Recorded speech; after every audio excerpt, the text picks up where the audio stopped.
until December 13th.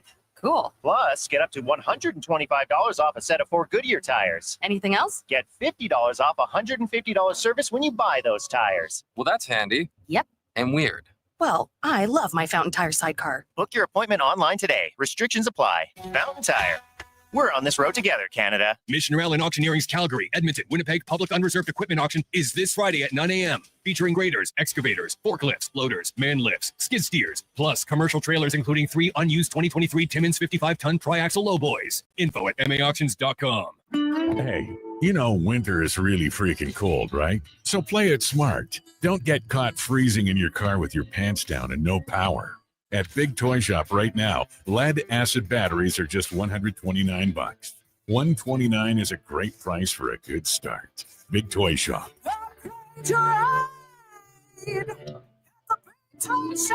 Power up and save some bucks at Big Toy Shop, 8315 Argyle Road, 780-298-2797. Montreal Auctioneering's next Calgary, Edmonton, Winnipeg Public Unreserved Industrial Auctions are this Thursday and Friday at 9 a.m. These major events include multiple lanes selling a large selection of multi-purpose trucks, equipment, and commercial trailers. Info at maauctions.com.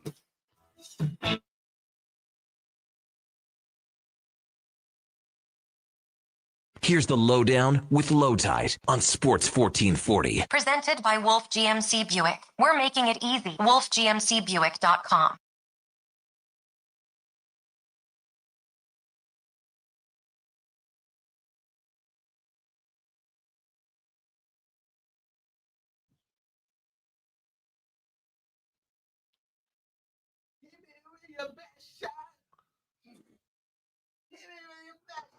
Welcome to the Lowdown. Today's show, Oilers lose to the Wild while also playing well. Is there a long December ahead that'll give Oilers fans reason to believe? Well, we're going to find out. I thought they played well last night, and I'm not going to throw Stuart Skinner under the bus. So let's start there, and the arguments can start from the left to the right. The Lowdown brought to you by Wolf GMC Buick, family-owned and community-driven. We're making it easy. Visit wolfgmcbuick.com. As you know, we are live on YouTube and Sports 1440 Radio. We're online at iHeartRadio, sports1440.ca, and Radio Player Canada. After the show, Apple and Spotify podcast. We tweet it out on X. You can reach us anytime on Twitter at Lowetide, at Declan Krueger, and at jfenwick04.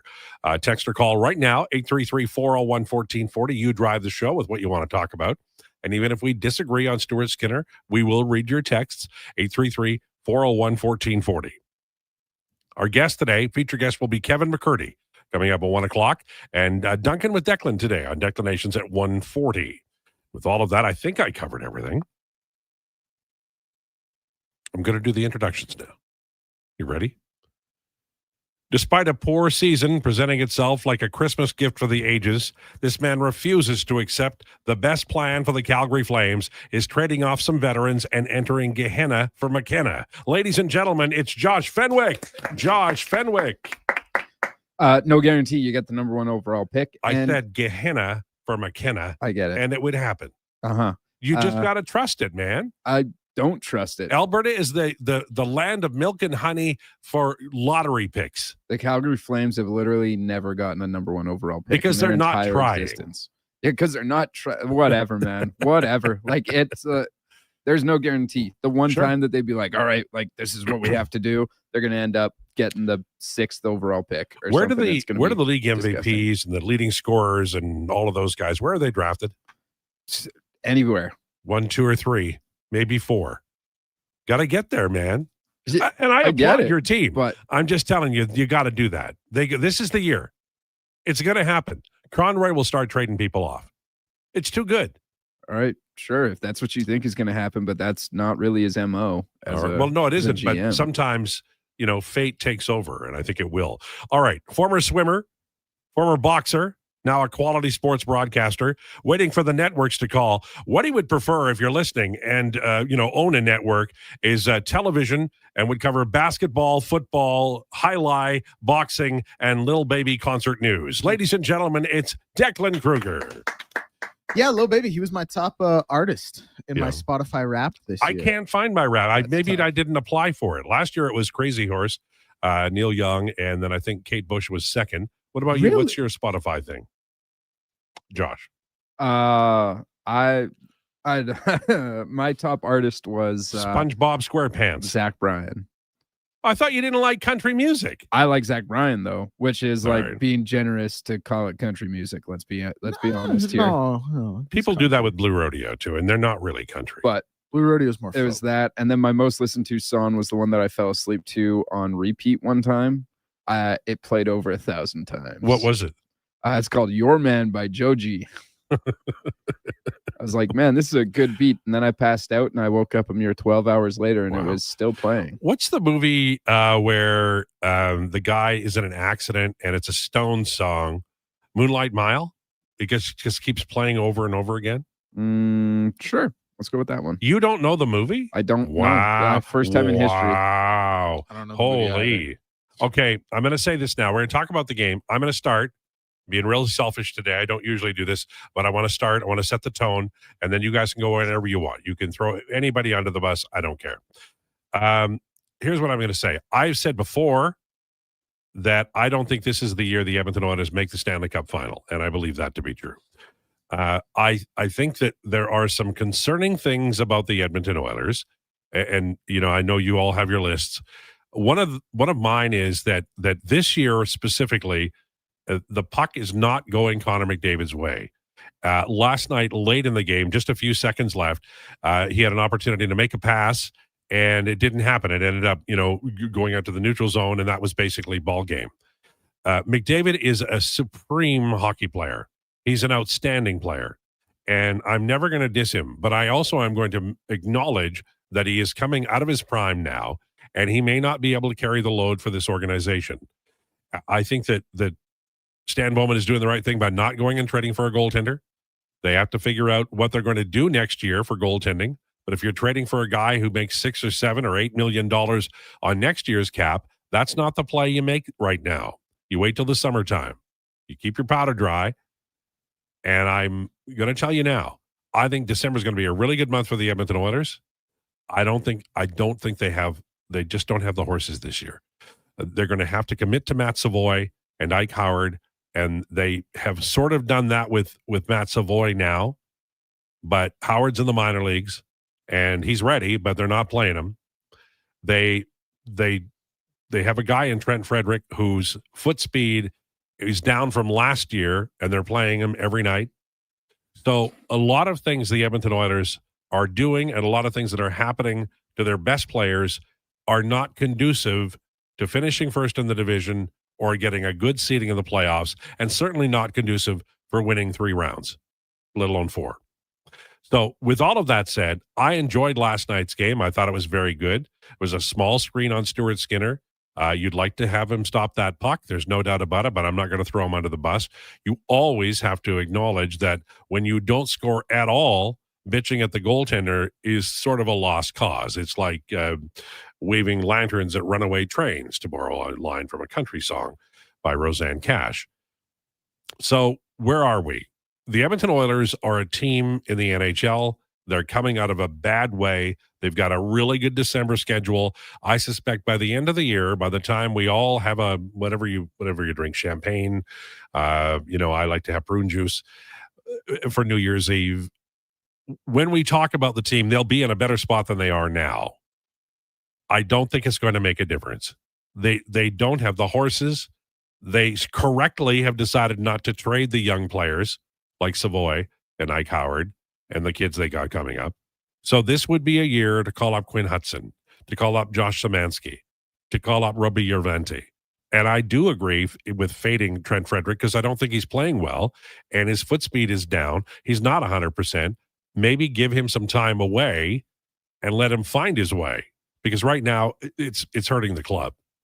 I enjoyed Nuge as the center on the third line. I like that line with Henrique and Janmark. I don't know why I said his name that way. Just kind of cool. I guess I am.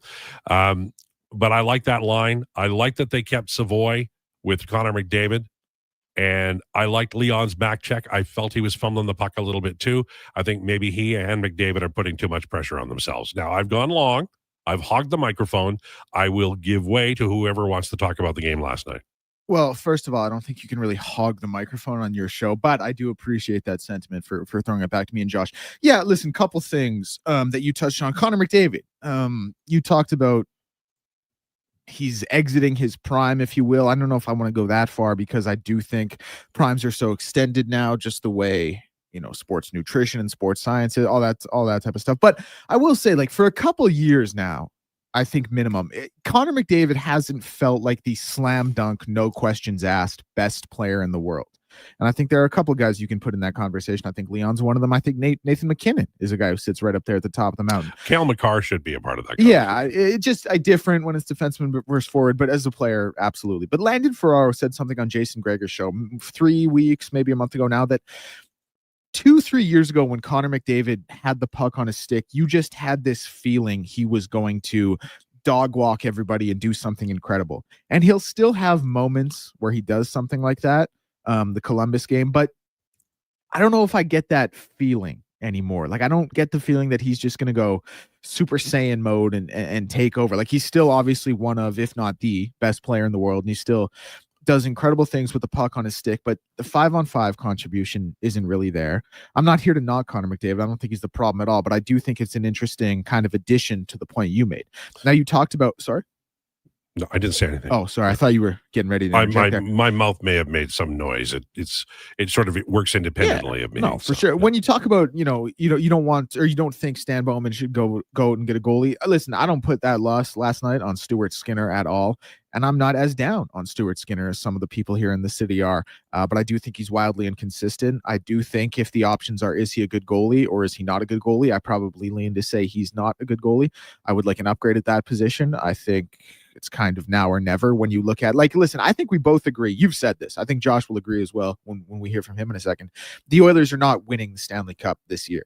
That kind of, it feels like moves you from a 3-year window to a 2-year window with what McDavid's extension was. So I don't think you're really in a position to just kind of be taking chances on a role like goaltender that can be up and down and can be inconsistent, but is also necessary and is the last line of defense from keeping that puck out of the net. And again, not blaming him for the loss last night. Thought he played well. Partial screen, like you said, not knocking him. Overall, it's not there. I don't think it's going to be their year. I think everyone kind of penciled in them getting through the West, and rightfully so after what we saw from the last 2 years. But like, this is a far different team in makeup than it was last year. And it's really, really hard to get to 3 Stanley Cup finals in a row. And it's really, really hard to get to 3 Stanley Cup finals in a row when you've had such a heartbreak and seen the highs of highs become the lowest of lows the way the Oilers had. One last thing I'll leave it off on, and I think I had more points, but I've kind of forgot. Cool stat from last night. Per the NHL, Jesper Wallstedt has become the first goaltender in more than 61 years and the 7th since 1930 with 5 shutouts at the time of his 10th career win. Because you and Donovan were talking about him yesterday, and you kind of made the point, like, this guy's not going to be Patrick Waugh. He's not going to be Martin Brodeur. Probably not. That's a very, very high moniker to live up to. But, like, everything we've seen from this guy so far this season is trending in the direction towards greatness. Now, is that going to regress? It probably is. But watching him play and seeing the numbers, I don't point to him and go, this isn't a guy who's going to work out. Like, that is a real goaltender, and you can't rewrite history. Hindsight's always 20/20. But that one, especially when I think Stan is out there looking for a goaltender, that one does sting in hindsight. It's the interesting thing about it is the Minnesota Wild, I think the last time they went to the 3rd round of the playoffs was 2003, and they've got themselves a real goaltender here. Now, they're playing out. The Wild played a brilliant game last night. They didn't play good offensively, but they were brilliant defensively, blocked a bunch of shots.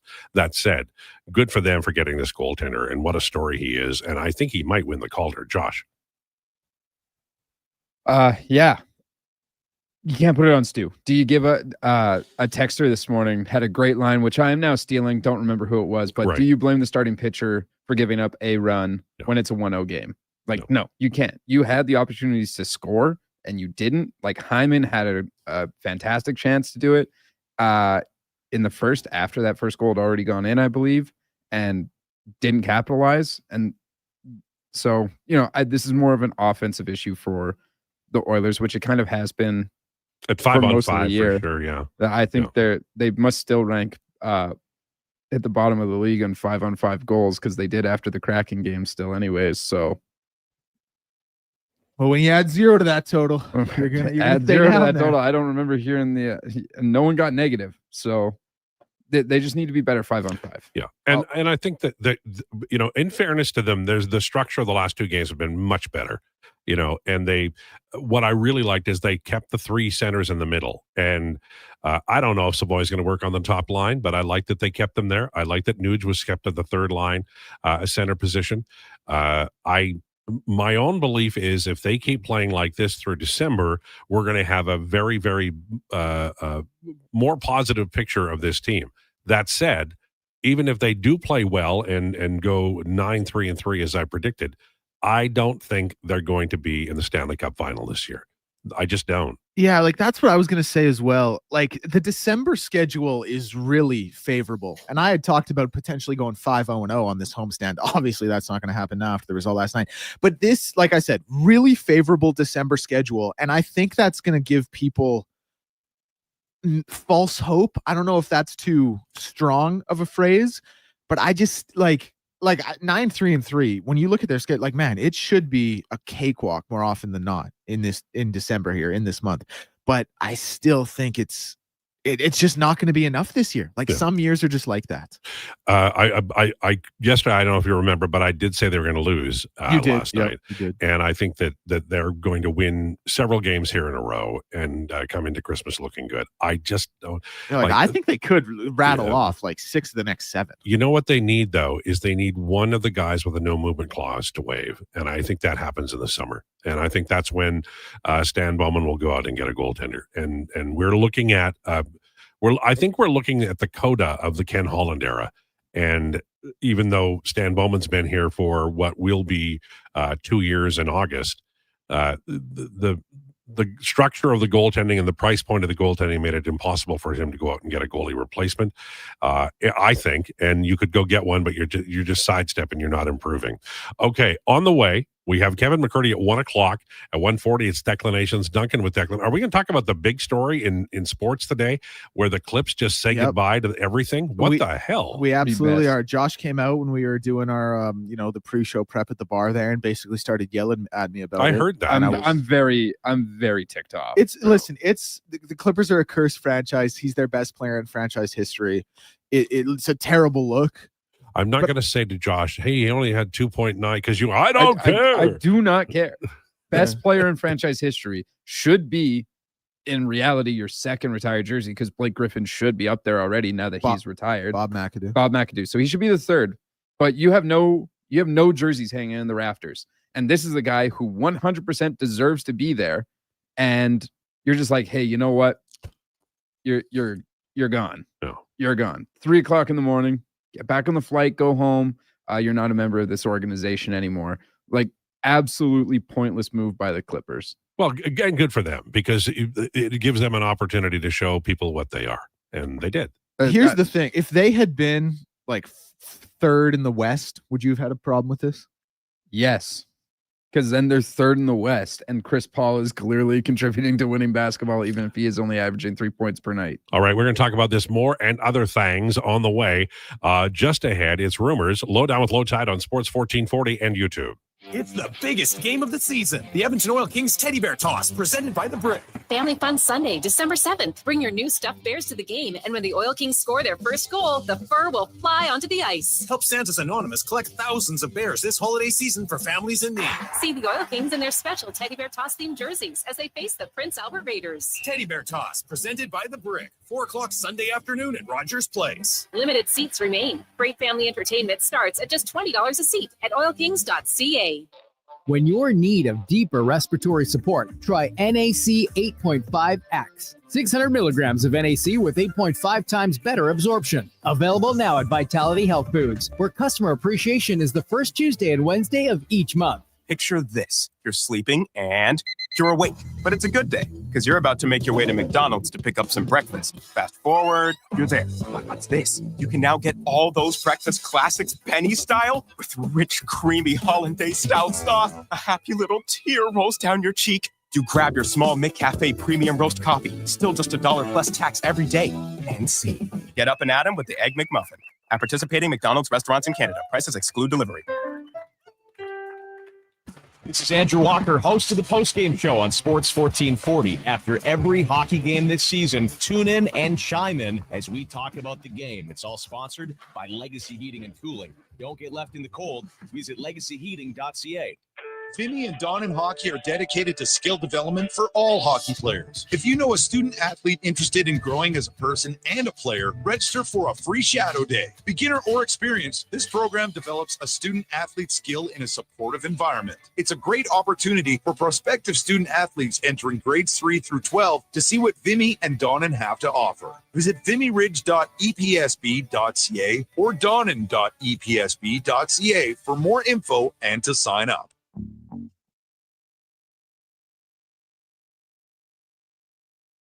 The Lowdown with Lowetide on Sports 1440. Author, musical connoisseur, sports know-it-all.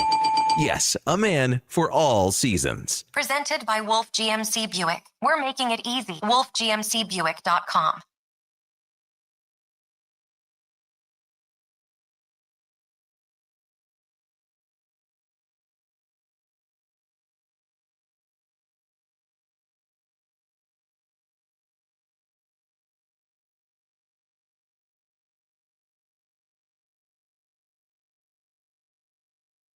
$14.40 for Wolf GMC Buick. Great song.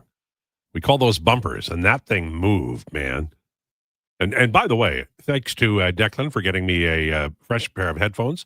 The other ones were cutting out. When you abuse your headphones, I'm not saying I did, but when you don't treat them right, they get a short in them, which is the most frustrating thing in the world. And I'm sure if you listen to headphones at home or wherever, you know that feeling. Well, he just got me a sprightly pair, probably Walker's. I suspect he looks after his far better than I do mine.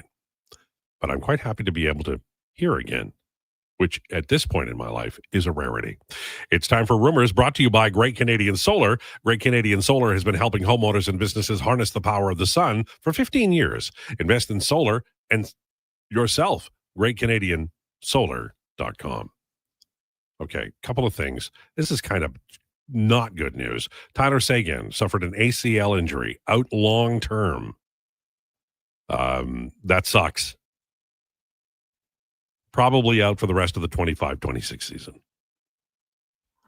I mean, the Dallas, they look good. We saw them recently, and they looked really good. They have aspirations of getting past Edmonton and winning the Stanley Cup, and that's a blow. Not really sure at this point. I mean, obviously, if LTIR, but I don't think he's making a pile of money anymore. Shouldn't be at his age. That's from the 2010 draft, so he would have been in the NHL for 15 years. Avalanche Scott Wedgwood has left due to injury last night. Vincent Desharnais of the Sharks is week to week now. Injuries have just obliterated some rosters. Blue Jays signed Dylan Cease the other day, but it was official yesterday. It's a great article by Eno Saris of The Athletic about why it's a really good deal, why the price point may look high, but if you're paying attention to the analytics and the numbers that matter, like FIP, this was a good signing for the Toronto Blue Jays. And they made another one. The Jays have been busy, and apparently they're now open to trading Jose Barrios. If you look at their starting rotation right now, Barrios, if Savage makes the team, he might be, the sixth starter. Savage would be 5. Barrios would be number 6. So if that is the case, then you probably, you could probably move on and maybe get a bullpen arm. By the way, congratulations to Hazel May of Sportsnet, winning the 2025 Jack Graney Award, Canadian Baseball Hall of Fame and Museum.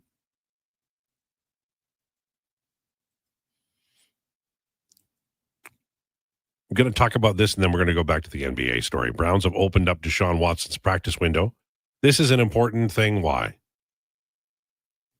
Well, I mean, you go from like a terrible quarterback to a really bad quarterback, you know?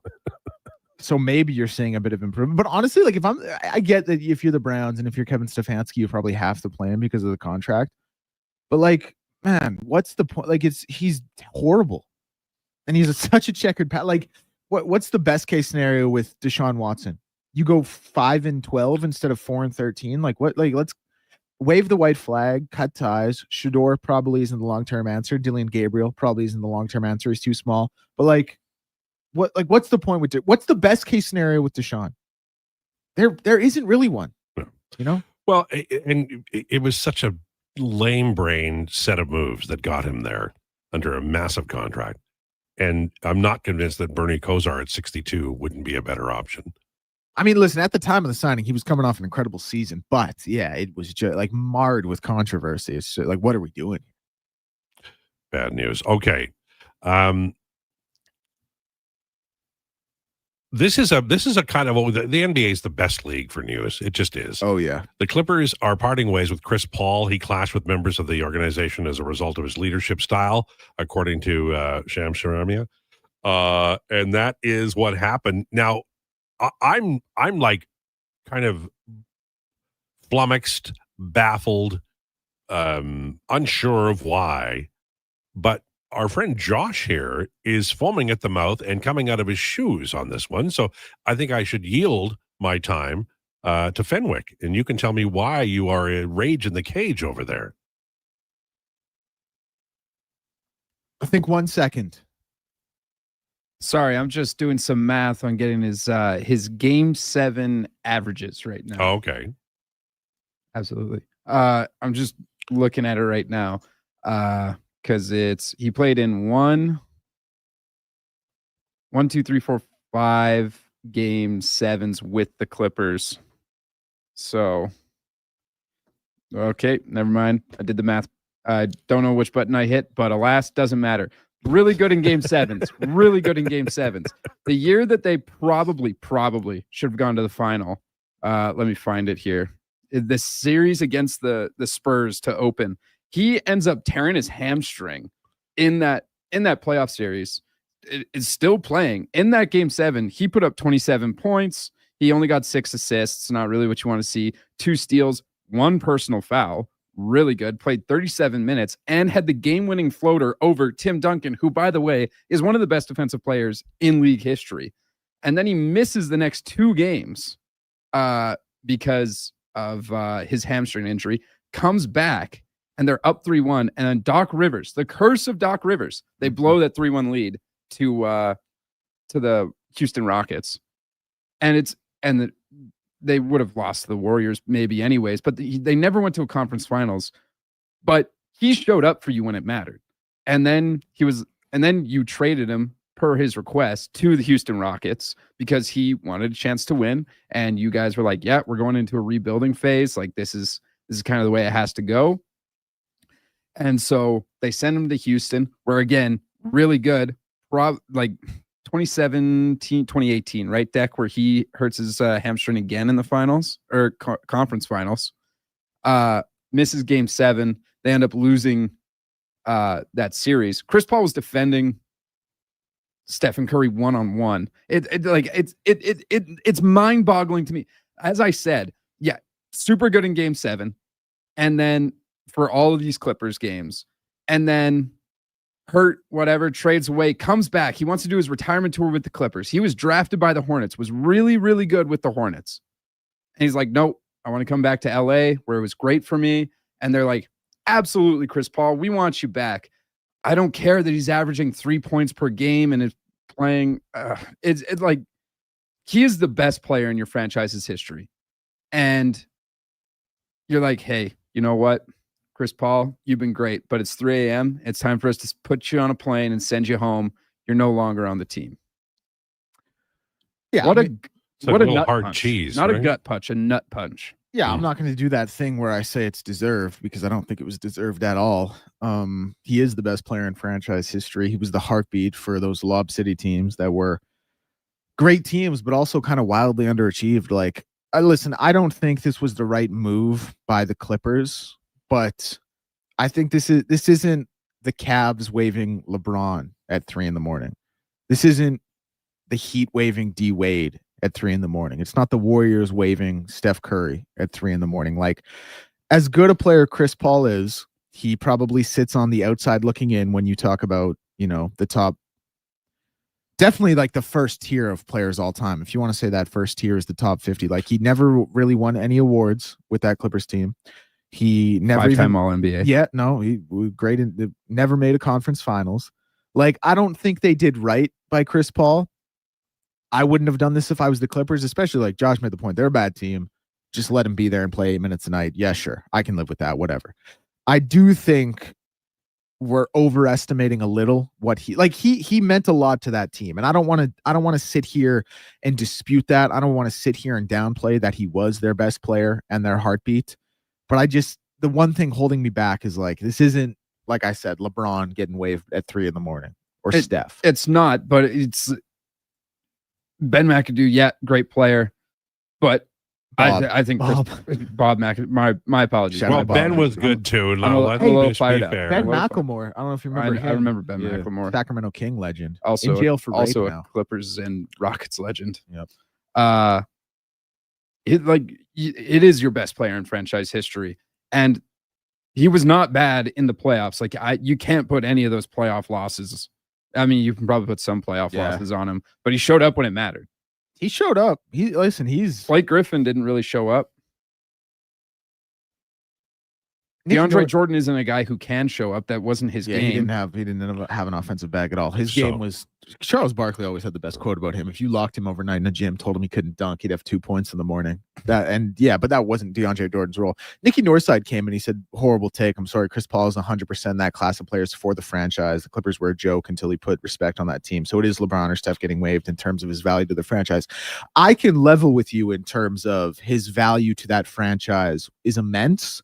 And there aren't too many, if you go list by list of the franchise and say, who's this player? Chris Paul would be that guy for the Clippers. No question about it. But I still think, like, when you factor in, listen, I think they did wrong by him. I do. But I think when you factor in the lack of accomplishment, that probably weighs in as well. Like, let me ask you this. Okay, well, we got to move on here, boys. We're turning into the Chris Paul show. All right, let me ask you this one last time before I lost Saturdays 10 to 12. If he had won them a championship or even won an MVP there, do you think they would have done this? Yes, because I think the Clippers are they were under the table paying Kawhi Leonard. They are a bummy organization. Like, they're a bummy. And I made this point to Brandon. It's like, if you're Steve Ballmer, you know how valuable Chris Paul is because you bought the franchise when Chris Paul was your point guard.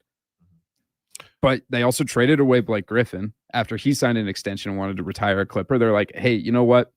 Pack your bags. We're sending you to Detroit. That's basically how the conversation went. He had no heads up. They were like, we've traded you to the Detroit Pistons. Okay, the Oilers have new lines today at practice, so I want to pass that along. McDavid between Nuge and Hyman. We also have Draisaitl between Podkolzin and Savoy. Henrique with Janmark and Mangiapane. They played well late, that trio. I think they had 3 high-danger chances later in the game. Lazar with Clattenburg and Frederick, and then Tomasic is the extra.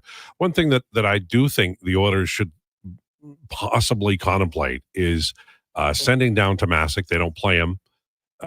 Putting Frederick on either IR or resting him, having him work on his foot speed because it's down from last year when it wasn't great. And calling up one of the kids to play on that fourth line. A player like Hudson or Josh Szymanski may give a little more energy to the fourth line, possibly, similar to what Clattenburg has done for this team. They're running with 9 guys that they trust. Henrique, Mangiapane, Janmark, Draisaitl, Savoy, Podkolzin, McDavid, Nuge, and Hyman. And the fourth line is Clattenburg, who's played too well to send down. Lazar, who's, he's been what you would expect him to be while Noah Philp is out. And then Frederick, who doesn't get to the play in time. I'm a big Trent Frederick fan. When he's 100% healthy, I'll absolutely say he's the guy. But for me, I think he's costing them in games because he just doesn't get to the play. And everybody's hauling ass back checking, and he wants to, but he's not fast enough. He's not fast enough to hit. His hits tend to be just, glances, because if he really pummeled the guy, it would be a penalty. The puck's been gone for some time.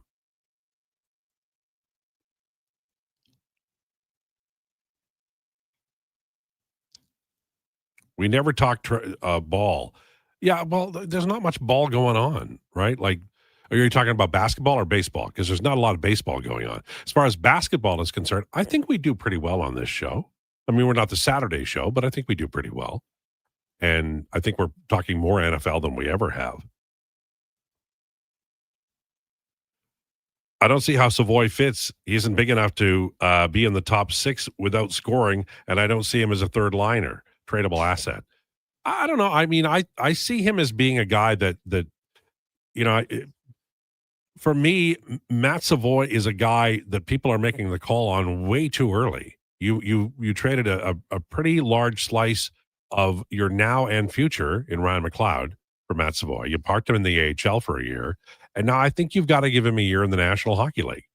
And one of the things that I worried about with this team is that if they weren't going to score last night, that they move Savoy off the top line, and they have. They've moved him to Draisaitl, Podkolzin, and I'm fine with that. I think he might be a better fit on right wing with Draisaitl. But you've got to give him games. You have to. And you have to give games to Ike Howard, too. I don't think they should call up Ike Howard until they flat out know where Savoy is going to play so they can put Ike Howard in the same spot. But for me, anyway, the bottom line is that Savoy is what you're investing in this year. If you're ever going to win a Stanley Cup, he has to be a contributor, and probably Ike Howard too. So invest the time now, as they are doing, and he's not that far away. We'll talk about it after the break, but I projected him, I think, at 37 points. He's got 7 after 26 games. That works out to about 21. He's not getting a lot of power play time, so that side of it isn't, necessarily going to be even. But I mean, I really will push back on somebody who says that Savoy has been an extreme disappointment. He really has not. He's finding his way, but he's also touching the puck a lot and sending it to good places. He's sort of like a bigger, relative speaking, the Kata Yamamoto. And I think that's why he might be a little bit better on the Draisaitl line. All right, we'll take a break. More comments on the way. Lowdown with Lowetide on Sports 1440 and YouTube. Japa Machinery Group knows that XCMG may not roll off the tongue, but Japa's team will help keep your construction jobs rolling on time and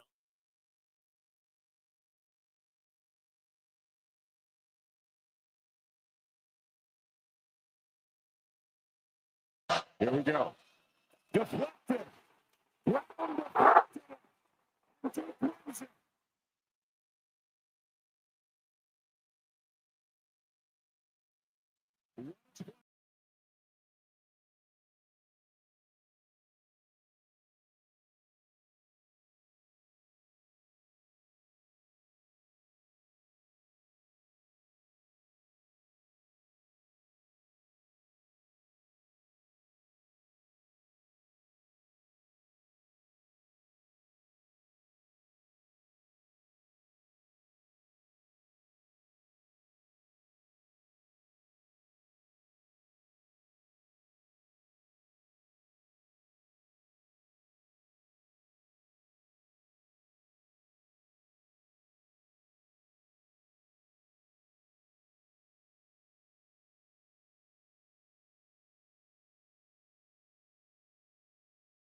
This puck for a lock. Foot over. Oh my gosh. We see a defenseman in the shootout for the first time. Shea Theodore, impressive.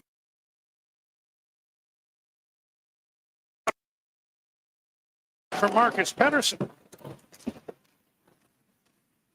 Now McKinnon trying to move in. Landeskog turns on the near side. McKinnon scores.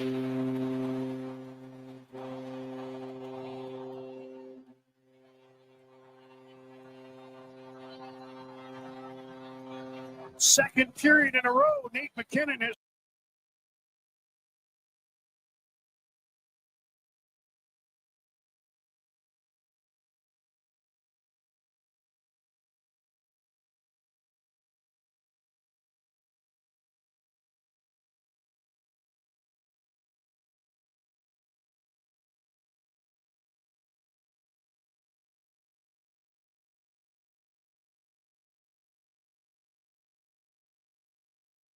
Break from the holiday hustle and bustle. Cheer on your favorite team and ask about the daily game night food and drink features. Plus, there's tons of TVs and Oilers watch parties this December and all season long.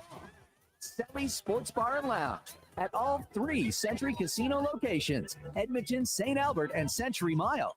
Check it out. Every day is game day at Century Casino. That, my friends, is more than a jingle. It's the sound of local, the sound of a family company that isn't owned by some big corporation. Hi, it's Dennis from Weiss Johnson, and I'm proud of our commitment to remain local, providing personalized sales and service whenever you need us. Some people say, go big or go home. Not us. We'd rather keep on doing what we're doing, focused on what matters most. You, our valued customers. See what our family can do for your family at weiss-johnson.com.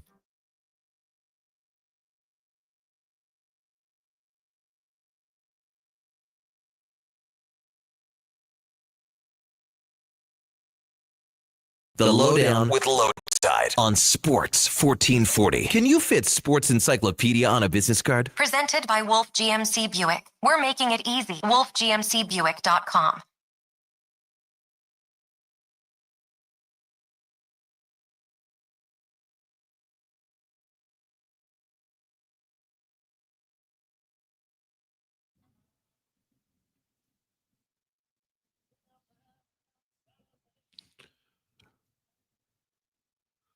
This is the Lowdown on Sports 1440, brought to you by Wolf GMC Buick. Hurry in for their Wish and Win event. Everyone's a winner. You're guaranteed a minimum $500 bonus on your new vehicle purchase. Visit wolfgmcbuick.com. We're about an hour away from Duncan with Declan, or as I'll call it, Chris Paul 2.0. I cut you off there. Were you finished, or did Declan have a response? I think I'm good for now. Until Duncan with Declan. I think we covered when it the pretty rage well. boils over again. Well, it is kind of like if you're a Clippers fan, you've got to be a little bit choked today. I think that's fair. That's an interesting point because like they're in such a bad spot as a team, right? I shouldn't say they're in such a bad spot, but they're at a low point or lower point. Chris Paul, it's not like he's producing. It's not 10 years ago when they were the Lob City Clippers with Chris and Blake and DeAndre. It'd be interesting to know how they're responding to it. Probably poorly, but it's not like Chris was out there leading them to wins. You know what I mean? Like he was just there for the memories. But also their excuse of being like, well, he was clashing with our players and our coaches, and that's exactly what he's done for his entire career is be a better leader than everybody else. And they need that. That's who he is. They literally need that. Need that. And they're like, no, we can't do this anymore. He has to leave. Ridiculous. Do they have a law? Like I know they were the Buffalo Braves, right? Like they were. Yes. Yeah. So and that was 1970. So I think for longer than that too, because when Bob McAdoo was on the team, they were still the Braves. I don't know if they were in Buffalo, but they were. Yeah. So, did they win an ABA championship? Did they what's their high water mark? Bob McAdoo winning an MVP. Yeah. Wow. Which to be fair, Bob McAdoo was a heck of a player. Oh no, absolutely. You know? But so they don't have there's not 3 rings somewhere. Oh no, not hidden anywhere. They've just been in purgatory since they have played inception. In 7 arenas, though, which I think is pretty cool. Quite impressive. The Arizona Coyotes of the NBA. All right. I guess we've... By the way, Jake Wallman not on the ice today. I'm sitting wondering about these Oilers because they played so well in 2 games in a row. And I was hoping they were going to keep that Nuge line together, but Henrique moves into the middle with Janmark and Mangiapane. And I just think that's the dead zone. I don't think there's any offense coming from there. And it's not like Nuge was, pile driving offense from the third line. But when you're the third line center on the Edmonton Oilers, you're going to play softer competition. And they had some high danger chances. Henrique had, I think, 2. They outshot Minnesota and they also outshot Seattle. Now you move Nuge up to McDavid and Hyman, and the expectation is they're going to score more. I get it. You move Solway down, that's fine. I just feel like this team, and I understand I just said I didn't think they were going to win the Stanley Cup, but I think you need to have, I always call it, some people call them drivers. I say they push the river. And like Leon Draisaitl and Connor McDavid, they really push the river. Like they're the ultimate. Even this year, they do the job. But Nuge is not that. He's never been. He's a complimentary offensive player at 5-on-5. But I liked what they were doing with the kind of the grumpy old men, except they're nice old men line, because Nuge is not grumpy. This, for me, feels like they're going back before they should. They played 2 really good games here, and they lost last night, but I'm going to politely object to the idea that they, crashed that Nuge third line. I think there was something. At this point, Matt Savoy looks more like Jesse Puljujärvi. Fast, can make plays, no finish. He hasn't played that much in the National Hockey League. And he does have, a history of providing offense, certainly in junior and in the AHL. Like he's played 27 games this year and has 7 points. In August of every year, I do a reasonable expectation. I know everybody reads it. I'm sure nobody reads it, but that's not true. I know some people read it, but I want to remind you of the expectations. We're about a third of the way through the season, right? At 27 games? That's 27, 54. Yeah, we're about third of the way through the season. So at 7 points, he's not going to make what I said he would. I had him at 37 points on 13 goals. And he would have 21 points on 9 goals. So not there. By the way, I had Connor McDavid at 118 points. And right now, if we extrapolate, McDavid's on par for 90, but 108 points. So he's doing fine. Leon is on pace for 93-ish. Had him at 115. Hyman, I had him for 52. Thought he'd play, earlier than he had. But he's coming on a little bit at least now. Zach Hyman has 4 points in 8 games. I had Mangiapane for 35 points. That is not going to happen. He's got 9. I had Podkolzin. This is interesting. I had Podkolzin for 27 points. He's on pace for 30. So he's like one of the few guys that would play top 6 time that may be at or ahead of the expectation this year. But it's all on 5-on-5, and that's where you need the drivers. And the Oilers have 2, not 3 or 4. Let me ask you guys a question. Of the forwards that were on this team 1 year ago, who do they miss the most? Well, I think it's kind of a cop-out because he actually wasn't playing this time a year ago. But the guy who comes to mind for me is Evander Kane. Mm-hmm. Obviously big, physical, kind of intimidating presence and skilled player, like top 6 quality level player when he's playing at the top of his capabilities. I think they probably feel like they missed Corey Perry the most. But when I look at actual, contribution, and Corey Perry was great in the playoff, I look at Evander Kane. That'd be my answer. I'm going to go right there in the mushy middle between the two. I'm going to say Connor Brown, a guy that can hit. He's got some skill. I mean, obviously his first year with the Oilers wasn't all that to start off, but he became a guy that they could rely on, and he's not there anymore. It's funny because in the playoffs last year, Corey Perry had 10 goals. Scory Perry. In 14 points in 22 games. But Evander Kane had 12 points in 21. He played, he had an impact on it. Connor Brown, by the way, different player, different, position. He had 5 goals and 9 points in 20 games. That's a lot to miss. What's your answer? Oh, man,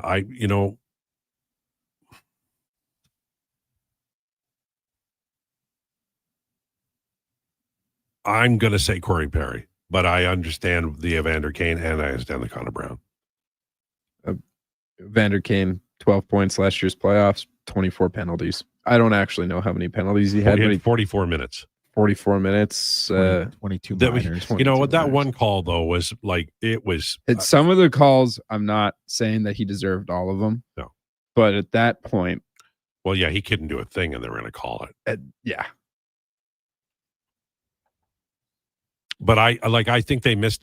Perry scored 10 goals, but I think Leon had 11. His playoffs got him a $3 million paycheck in LA. Yeah, but Ken Holland, man, he just loves giving money to old people. I wish he knew me. I remember the exact second Corey Perry got that got that contract, Lowetide was sitting in the co-host spot with Gregor. He goes, Ken Holland just burned $10 million in 2 minutes. Well, he signs the olds. And you know what? I think they're a lesser team than if they had just stayed the course. And I'm not saying they shouldn't have changed out the GM, but that was a lot of spending in a very short space of time. Jay says the Savoy haters are probably the ones that hated the first Draisaitl contract. Well, I think Draisaitl was always, his trajectory was much higher than Savoy. Like I think Savoy is I think he'll land middle between Yamamoto and Eberle in terms of career games and goals. That's how I feel about it. Will he get 200 goals? Maybe not, but I think he'll probably get 120. And I think he'll play a long time. I think he'll play most of the decade, maybe even a little longer. Yamamoto, good young player, didn't have the extreme offense that Eberle did, but injuries really tore into his career. Although he's still active, so what do I know?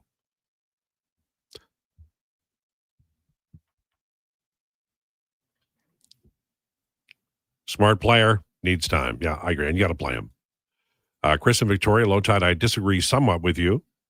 I agree this Oilers team as it stands right now is not capable of winning the Stanley Cup, but I think they have come out okay on their brutal schedule. Only 4 points out of the first place in the Pacific. Schedule gets easier now, including this month, whopping 11 home games in January. The Oilers will be in first place by New Year's Eve. Chris and Victoria, book it.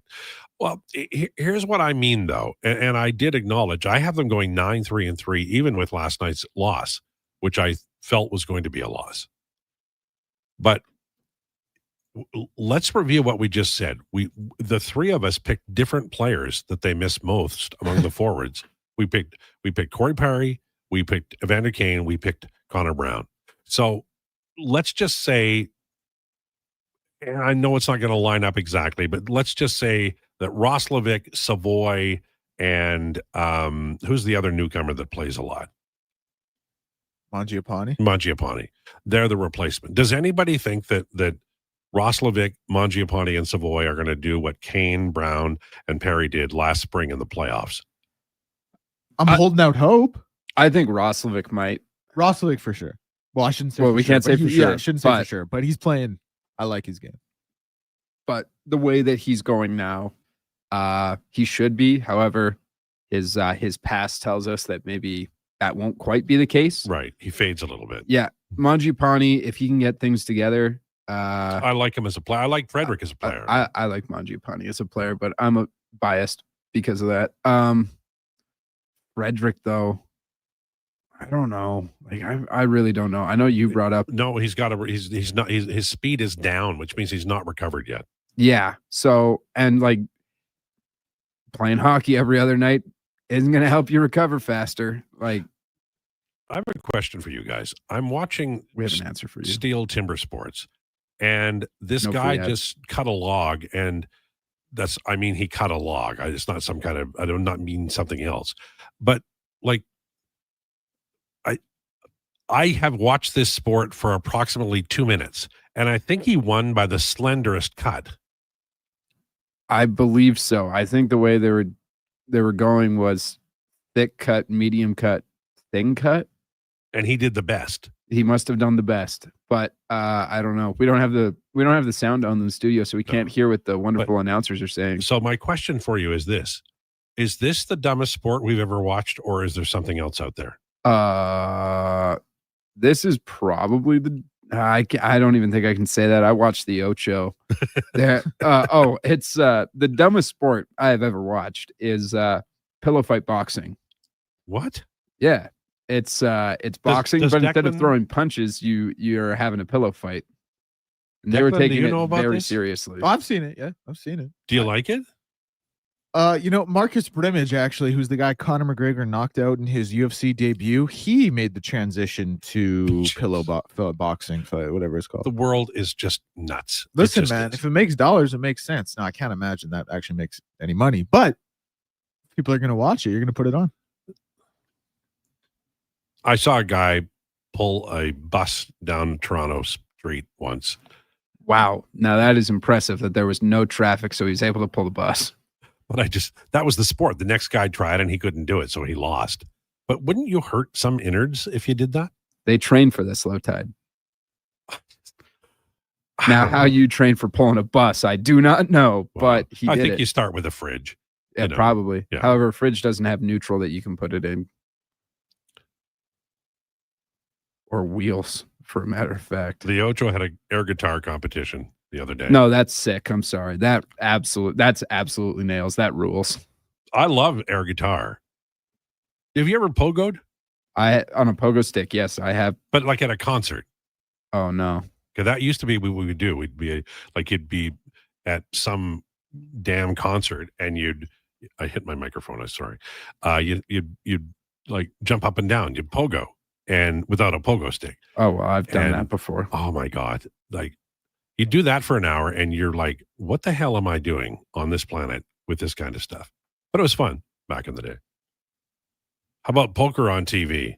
When the first strike happened, that's all I watched. And I tried to watch the Swedish Elite League. It was so boring. So I watched Daniel Negreanu.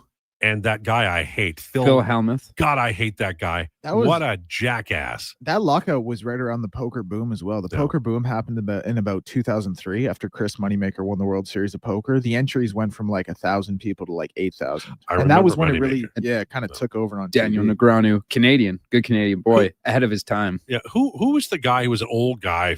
It was, Doyle Brunson. Yeah, I liked him because he beat the tar out of that Hellmuth guy. I hated him. Guess what? Phil Hellmuth, still the exact same guy. Exact same. And he just had a little humility about something, just a little bit. No, because he's the worst. He's theoretically, he's Good in player. his brain, he is the best player in poker history. And anytime he gets bluffed, he's like, God, you idiots, I can't believe you do you know who I am? It's like, dude, you fell for the bluff. Like you. I don't know how guys like that don't get run over. But also, poker has changed in recent years. Oh, how? It's gone from more or less like playing the person that you're playing against, because Daniel Negreanu, his big thing was like reading guys. Yeah. But he was sort of the pioneer in ranges in poker, Yes. which is kind of the way it's gone now. It shifted to a math game. It's super mathematic and being like, you have to represent like you're holding X cards, and that comes out in your betting patterns. And so they read what you have based on your betting pattern. Based on your betting patterns, and it's like, okay, well, if they're betting like this, then he's probably trying to catch. He's probably waiting for a gut shot straight here, which means I'd probably put him on 7-8. Wouldn't that be easier to bluff? Because if you're betting a certain way and bluffing. Yeah, but you also have to have the stones to be like, man, I got to make sure I represent this just right. And hope that you catch something that you want, because guess what? Everyone else is reading ranges also. And also, like you're bluffing like a percentage of what the next card coming and hitting will make your hand, and your opponent knows that too. Yeah. So, like if you have 2 cards to make 8 outs, and you're sitting there at 16 out of 52, like your opponent, you're 16 out of 50, your opponent is going to know that and recognize that. Okay. And know that 32% of the time they're not going to be good. Do they want to commit to that? And Phil Hellmuth has refused to try and do any of this. He still is like, yeah, the old way of doing things is good. Meanwhile, he's getting beat by all the younger people that are on the World Poker Tour now because they can do it, and they because he hasn't changed, they know how he's going to bet and what positions and whatever. He deserves all of the humility that he's going to get. I will say, though, he does have the most World Series of Poker bracelets ever. 7, right? He has 17. 17. And my apologies. His most recent one was 2023. Before that, 2021. So did they give out one a year, and he's got 17 of them? There are multiple. He's been playing since events the a year. 90s, I think. Multiple events a year. Is Doyle Brunson passed? He has, yes. Oh my God. What? Giannis Antetokounmpo and his agent. Hold on, I'm just waiting for Twitter to load. They're discussing his future with Milwaukee. It's official per ESPN. He might be getting traded. Wow, that's massive. They've started conversations with the Bucks about should he stay or should he go. You know what? And everybody always said it was just a matter of him saying, I want to go, and then he would. Hey, the Clippers, they just freed up a bunch of cap room because they waived Chris Paul. They knew it was coming. Geniuses. Giannis can do whatever he wants. Yeah, He can go to Milwaukee and say whatever he wants, and they will say, yes, sir, no problem. Well, they should say, yes, sir, no problem. That's fair. All right. Congratulations to the Toronto Raptors for their new power forward. We will talk about all of this on Duncan with Declan at 1:40. Kevin McCurdy just ahead to talk Oilers. Lowdown with Lowetide on Sports 1440 and YouTube. Time for an update with Declan Krueger. This is a Sports 1440 update. And it's brought to you by Custom Floors Inc. Floors done right for homes or businesses. Visit the new showroom at 115-77 149th Street. Now open 6 days a week with Saturday hours from 10 to 2. Or visit customfloorsinc.ca and bring that next flooring project to life. This just in, Giannis Antetokounmpo and his agent Alex Saratis have started conversations with the Milwaukee Bucks about the two-time NBA MVP's future and discussing whether his best fit is staying in Milwaukee or moving elsewhere. A resolution is expected in the coming weeks. Chris Paul has been waived by the LA Clippers. He was reportedly vocal in holding management, coaches, and players accountable per the Clippers, and they viewed this as disruptive. He was also not on speaking terms with head coach Ty Lue. Tyler Seguin expected to miss the remainder of the NHL season with an ACL injury, and Connor Hellebuck is expected to skate soon, but there is no change to his injury timeline. In the NHL, we have the action getting going at 5 o'clock with the Dallas Stars and New Jersey Devils. That's one of 5 games tonight. The late games will see the Mammoth in Anaheim against the Ducks and the Washington Capitals in San Jose taking on the Sharks. In the NBA, it all gets going with 3 games at 5 p.m. Portland, Cleveland, Denver, Indiana, and San Antonio, Orlando. The late game tonight will see the Miami Heat in Dallas to take on the Mavericks. I'm Declan Krueger. This has been a Sports 1440 update.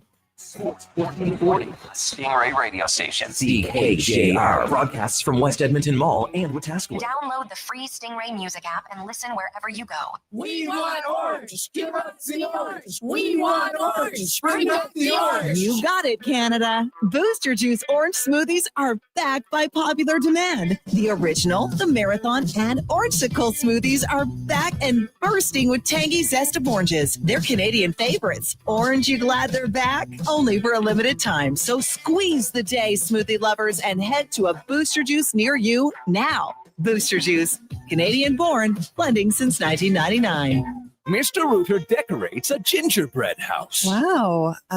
What did you do here, Mr. Rooter? Well, we've got a Jube Jube toilet, complete with an icing-based wax seal. The main water line is licorice, red for hot, black for cold. You got your standard marshmallow hot water tank and a candy cane sewer line. And on the outside, candy corn hose bibs. Disgusting, but they get the job done. To have your U-clogs fixed, trust one plumber, Mr. Rooter. Black Friday deals continue at The Brick. And until December 11th, you can save big in every department. Save up to $1,000 off sectionals, up to 40% off mattresses, and up to 30% off furniture. Plus, buy more, save more, up to an extra $300 off select major appliances. Don't wait for the crowds. It's your last chance for Black Friday deals. See thebrick.com for details and exclusions. The Brick, saving you more. This is Andrew Walker, host of the postgame show on Sports 1440. After every hockey game this season, tune in and chime in as we talk about the game. It's all sponsored by Legacy Heating and Cooling. Don't get left in the cold. Visit legacyheating.ca. Excavators, loaders, lifts, compaction equipment, and more. Find the XCMG construction equipment you need. Available for rental or sale at Japa Machinery Group. Japa, helping build Alberta from the ground up for 50 years. Visit japamachinery.com. Whether you're a craft beer connoisseur or more of a wine aficionado, there's always something new to discover at Sherbrooke Liquor, a unique family-owned independent liquor store. The selection, incredible. The non-alcohol section is also very impressive. Sherbrooke Liquor, expert, knowledgeable staff with a passion for unique finds. More than just a liquor store, we're a community. Alberta's best, the one and only Sherbrooke Liquor. Wine, spirits, and oodles of beer. Visit SherbrookeLiquor.com. I'm Grant Fedork from Leading Edge Physiotherapy, and people who suffer brain fog might think it's just going to be part of their life. But listen, I've seen a 38-year-old man managing a concussion read her kid a bedtime story without losing the plot, all because of cognitive rehab that rewires the brain like a GPS reboot. Your brain isn't broken, it's buffering. One missed beat in focus, memory, or balance snowballs into frustration, falls, or forgotten keys. Stroke, concussion, long COVID, even aging can all lead to brain fog. Cognitive rehab works. Check us out at leadingedgephysio.com before your next "where'd I put my phone" moment. More Edmonton families than ever are struggling as food prices skyrocket. The Holiday Hamper Foundation provides festive meals for 2,000 homes in need. Your donation ensures a turkey is on the table for every family. Donate today at holidayhamper.ca. I'm Saxon, and this is my little sister Goldie. I'm Goldie, and this is my little sister Saxon. Wait a minute. I'm the big sister around here. And I'm Rick Showers from No Bull RV, and these are my granddaughters. They like to help with the holiday commercials. It's sort of a tradition in our family.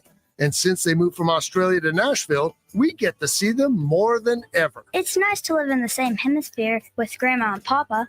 That's right, Saxon. And at No Bull, the holidays are all about family. And really, that's what camping is all about, too. Maybe I should come work for you at your store, Papa. I can make the Goldie cakes. Maybe in a few years. Papa says used RVs are way better than new RVs.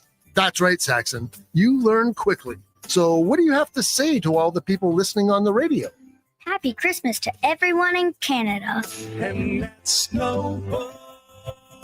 NoBullRV.ca.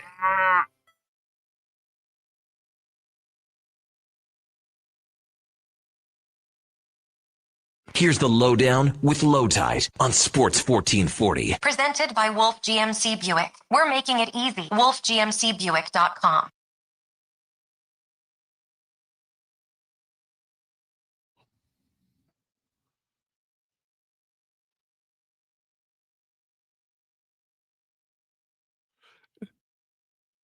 This is the Lowdown on Sports 1440.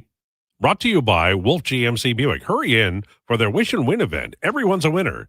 You're guaranteed a minimum $500 bonus on your new vehicle purchase. Visit wolfgmcbuick.com. A little after 1 o'clock, hour number 2. Big NBA news. We'll talk about that later. Joined now by our friend Kevin McCurdy to talk about the Edmonton Oilers last night. I'm not surprised by the range of reaction to last night's game. And I don't want to poison the water hole of your opinion by giving you mine. So what was your take on last night's game, Kevin? Pretty good game, to be honest with you. Yeah. I mean, half of the Oilers lineup dominated Corsi, dominated expected goals. They just couldn't get anything past a goalie, who could have seen that one coming. I felt like, I've looked at the goal again. I thought Skinner played well. You'd like him to stop that puck, but it did look like it screened, and it was one of those flubble pucks that sometimes happen. That said, I don't think you can go after the goaltender if you don't score a goal. No, Oil and Goal on Twitter watched that goal a couple of times, and as harmless as it looked, the flyby screen made him change his view, and that's when he lost the puck. You could say, you can't win a game scoring no goals, but if you get into OT, the Oilers at 3-on-3 are a different beast than they are at 5-on-5, right? Like that's, no guarantees on outcome, but if you can take that game out 0-0 in regulation, you have a chance of at least you get a point, first of all. And second of all, you have a chance of winning that game in overtime.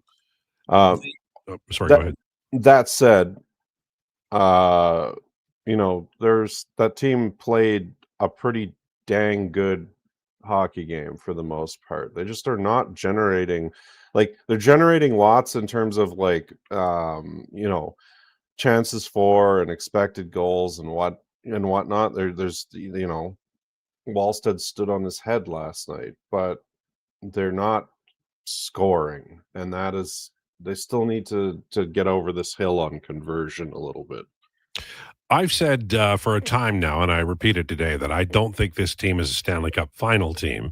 There's lots of reasons for it. I'm impressed, and I concur with their investment of time and with Matt Savoy. I do believe that he will score. I like him as a player. I think Ike Howard's going to be a part of the future, but he's not here right now. I think Craig Frederick's going to help, but he's not helping now. There's a lot about this team that probably will be better next year, including the option of going out and getting a goaltender to complement or replace Stuart Skinner. Having said all of that, December, man, it looks like they could make some hay here. This is not a difficult schedule for them. Minnesota last night was probably one of the more difficult ones. What's your feeling about this team in December, January, and maybe as a Stanley Cup contender? They got to get their bottom six going. I don't know what they got to do it, but they've got to get their bottom six going. I'll give you an example.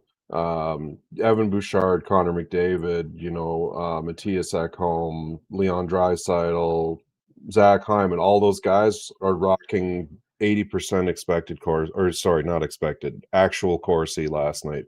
Bottom six is almost the inverse of that.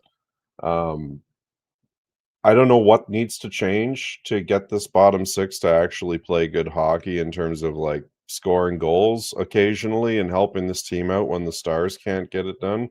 But something needs to change because they're not scoring at all. This is the Edmonton Oilers we're talking about, and we're talking about basically what was it, last place in expected goals this year. Like that, or real goals this year, like that's insane.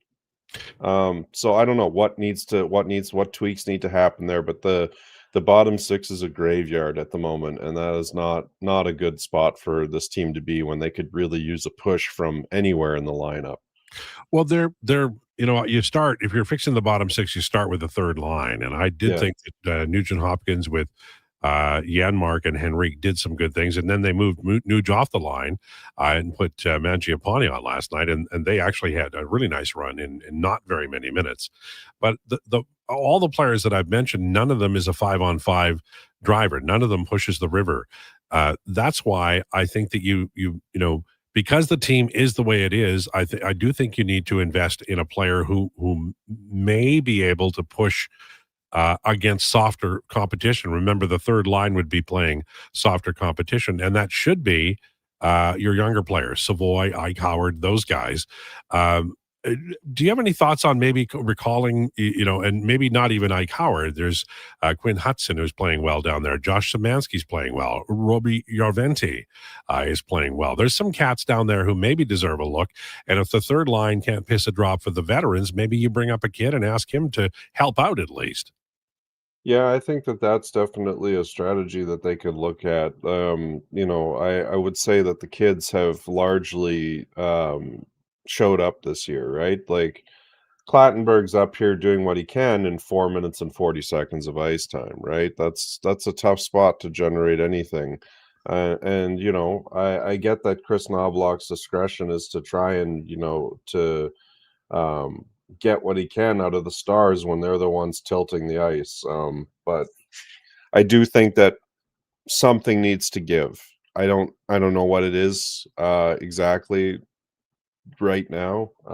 But watching like Curtis Lazar last night was 3-15 on Corsi for and against. Like that's not doing anything to help this team. That is playing defensive, like barely float if you can. And I just, there's got to be something else we can do that can start moving the puck in the right direction when Connor and Leon and the top six as a whole are not on the ice. The one of the things that I honestly am a little bit worried about, and I'm a fan of this player, but the NHL Edge shows Trent Frederick is his foot speed has gone down from last year when he was in a little bit of trouble because of the high ankle sprain. And I do wonder if he's, such a drag on that line, Denver boot, as it were, maybe he heads to the press box or to the injured list and you play Thomas Eck or call up one of these other guys, because you're right. They need more from the fourth line because that's when they're playing the soft parade. But Frederick doesn't get to the play, and like I like him as a player. Don't get me wrong, I really do, but I don't think he's right.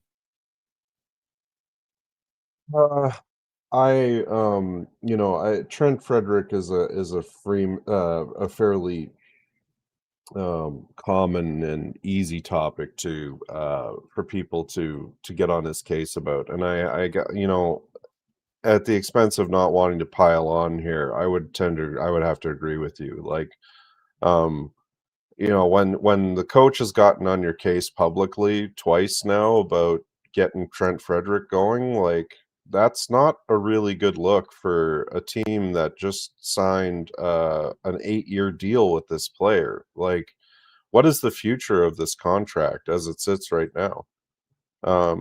I want Trent Frederick to succeed. I think he's got a tool set when it's going that is very relevant to what this team needs. But the drop off was starting to happen even before he hurt his ankle last year. And I'm worried that there's more of this to come yet. So he either needs to figure it out in a hurry or he needs to go spend some time in the AHL potentially. I know that is unlikely because of his clauses. Or what's within their realm is, like you said, I think he might need to sit for a game or two in the press box and watch from up there and see if he can figure out what's important to him from his gamesmanship point of view.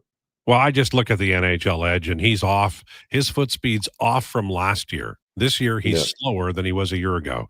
And I had Rachel Krychak on when the trade happened, and she quoted I think a Toronto doctor who's an Oilers fan saying this is a kind of a high ankle sprain that might be a year to fix, and quoted Leon Draisaitl, who had a hell of a time with it. So I think we might be still looking at this, and I worry that the Oilers are being stubborn on it, and that's I mean, you can yell at somebody all you want, but if the guy's not 100%, then you've got real trouble. And it might be better to sit him for a month and get him better at just skating, and then maybe he can join the fray. Yeah, I mean, this is a 27-year-old player, right? Like, this is not somebody who you'd expect their foot speed to be dropping off at this point of their career. Like, he's not in his 30s. He's not, he's had some wear and tear, but nothing like you would expect to cause what we've seen thus far. So I think you're right. I think the team has some real decisions to make because it's honestly kind of a drag ass on the rest of the team at the moment. And that's a real tough spot to be in. Do you sense that, like, I really like Jake Wollman, but I worry he's not, playing a lot. And I think Emerson and Regula have had moments here that weren't bad. And I'm liking the last couple of games. I would like them to skate with the puck more, the defensive group, if not just Nurse does it, but other than that, I don't have any real complaints. How are you on the defense right now? Are you feeling it's a little better now than it was maybe a month ago? Yeah, a little bit. Regula is still learning. Like, I still see him not recognize danger as soon as he should and get himself into hot water, and then his foot speed sort of is not there to make up for his mistakes. He did a pretty good job compensating a couple of times that it happened last night, but that is definitely not a super frequent thing. Those guys are mostly holding their arm. Emerson last night, at least analytically, was not very good. But he's kind of streaky like that. He has games where, his pairing dominates and the other pairing doesn't. But it also doesn't help his case that Brett Kulak has been struggling mightily this year. And I don't know, like, very atypical for him, right? Like, not at all what we've known and seen from Brett Kulak of years past. And when your partners are struggling, especially your veterans that you rely on to be there game in and game out, that's a tough spot to, he's still, relatively speaking, a rookie. Emberson. So that, it's a tough spot to hold up that side of the agreement when both are struggling a little bit. We'll end it on this note. I see the December schedule as being easy street for the Oilers. Now, nothing has come easy, but I do think that this is an opportunity for them to slide into a playoff spot and maybe grab third place in the Pacific before the end of the month. Are you that positive about them, or do you see trouble ahead in December? I think that if they can keep using some of the habits that they were building last night and like, they played a pretty solid hockey game despite the score at the end of the game. They played an absolute brick wall of a hockey team. a team that honestly gives them fits more times in the past than we care to admit.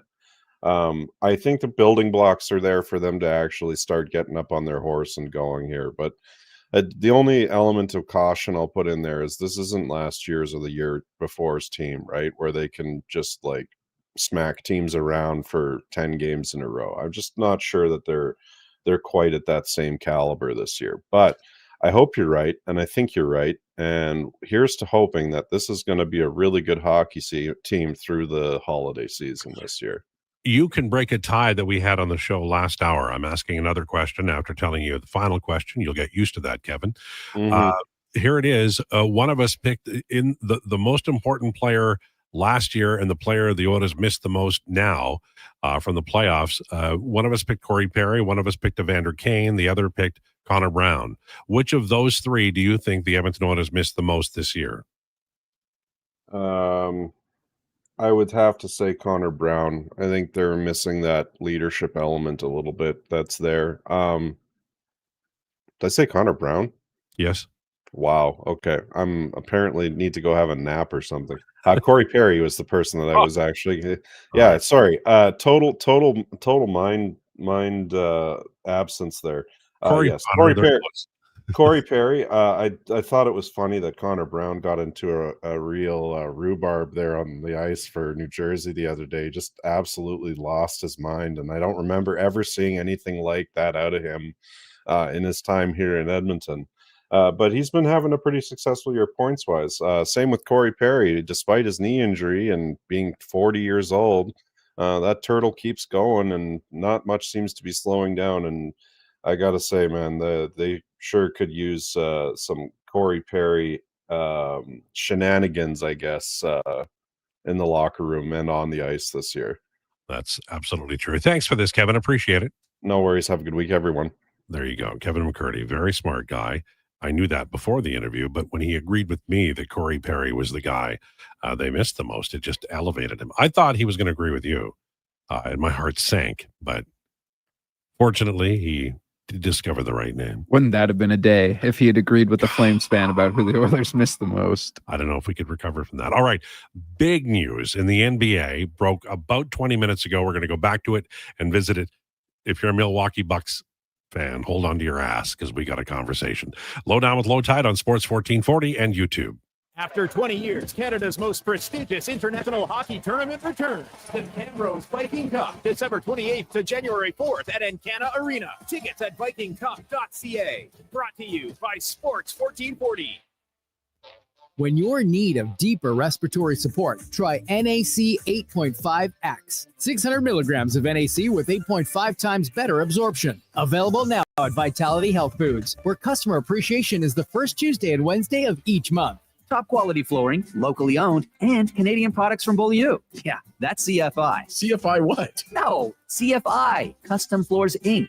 From free estimate to professional installation, contact Custom Floors Inc. at customfloorsinc.ca. 60 years ago, we started selling trucks as Western GMC Buick. Today, we are Wolf GMC Buick. We're still located on the corner of 184th Street and Stony Plain Road with the same ownership for over 2 decades. Our customers have trusted our family-owned, community-driven business. And for that, we are thankful. If you're looking for a truck or SUV, pop in and one of our seasoned professionals will get you a great deal, hassle-free. Come trust our team at Wolf GMC Buick. Wolf GMC Buick. We're making it easy. It's the biggest game of the season. The Edmonton Oil Kings Teddy Bear Toss, presented by The Brick. Family Fun Sunday, December 7th. Bring your new stuffed bears to the game, and when the Oil Kings score their first goal, the fur will fly onto the ice. Help Santa's Anonymous collect thousands of bears this holiday season for families in need. See the Oil Kings in their special Teddy Bear Toss-themed jerseys as they face the Prince Albert Raiders. Teddy Bear Toss, presented by The Brick. 4 o'clock Sunday afternoon at Rogers Place. Limited seats remain. Great family entertainment starts at just $20 a seat at oilkings.ca. I'm Colin Livingston, president of Cantork. Since 2016, we've been at the forefront of hydraulic torque wrenches in Canada. I'm delighted to share our latest venture, in-house production for quicker turnaround, superior quality, and heightened versatility. Experience excellence at cantork.com. You matter. Your mental health matters, and you're braver than you think. Not Alone is an organization focused on creating a space of acceptance and support through tough, meaningful conversation. My name is Tyler Smith, and you are never alone. NotAloneCo.com. It's okay to not be okay. Don't look now, but I think we're being followed. Oh, that's just my Fountain Tire sidecar. Well, they're driving pretty close. Because they're attached. Save up to 15% on select tires until December 13th. Cool. Plus, get up to $125 off a set of 4 Goodyear tires. Anything else? Get $50 off $150 service when you buy those tires. Well, that's handy. Yep. And weird. Well, I love my Fountain Tire sidecar. Book your appointment online today. Restrictions apply. Fountain Tire. We're on this road together, Canada. Aloha, Edmonton. It's back. Century Vision Care's 4th annual Maui Christmas event on Friday, December 12th from 9 to 5. Century Vision Care, Edmonton's biggest Maui gym retailer, is bringing the island spirit to your holiday shopping. Enjoy in-house savings on all prescription and non-prescription Maui gyms, plus giveaways, prizes, snacks, and beverages all day. Same-day eye exam appointments are available, and they direct bill most insurance plans, but spots are filling fast. Get ahead on your Christmas list and treat yourself to a new pair of Maui gyms. Visit Century Vision Care on Instagram. Come for Canada's largest trade shows, the biggest names in entertainment, exhilarating sporting events, and more. And stay for the experience at the Edmonton Expo Centre. Looking for the perfect place to host your next big event? From trade shows to galas, meetings, and concerts, the Edmonton Expo Centre has the space, event expertise, and service to make your next event unforgettable. With over 522,000 square feet of flexible event space, in-house catering, and operational expertise, they bring your biggest vision to life. Learn more at edmontonexpocentre.com today.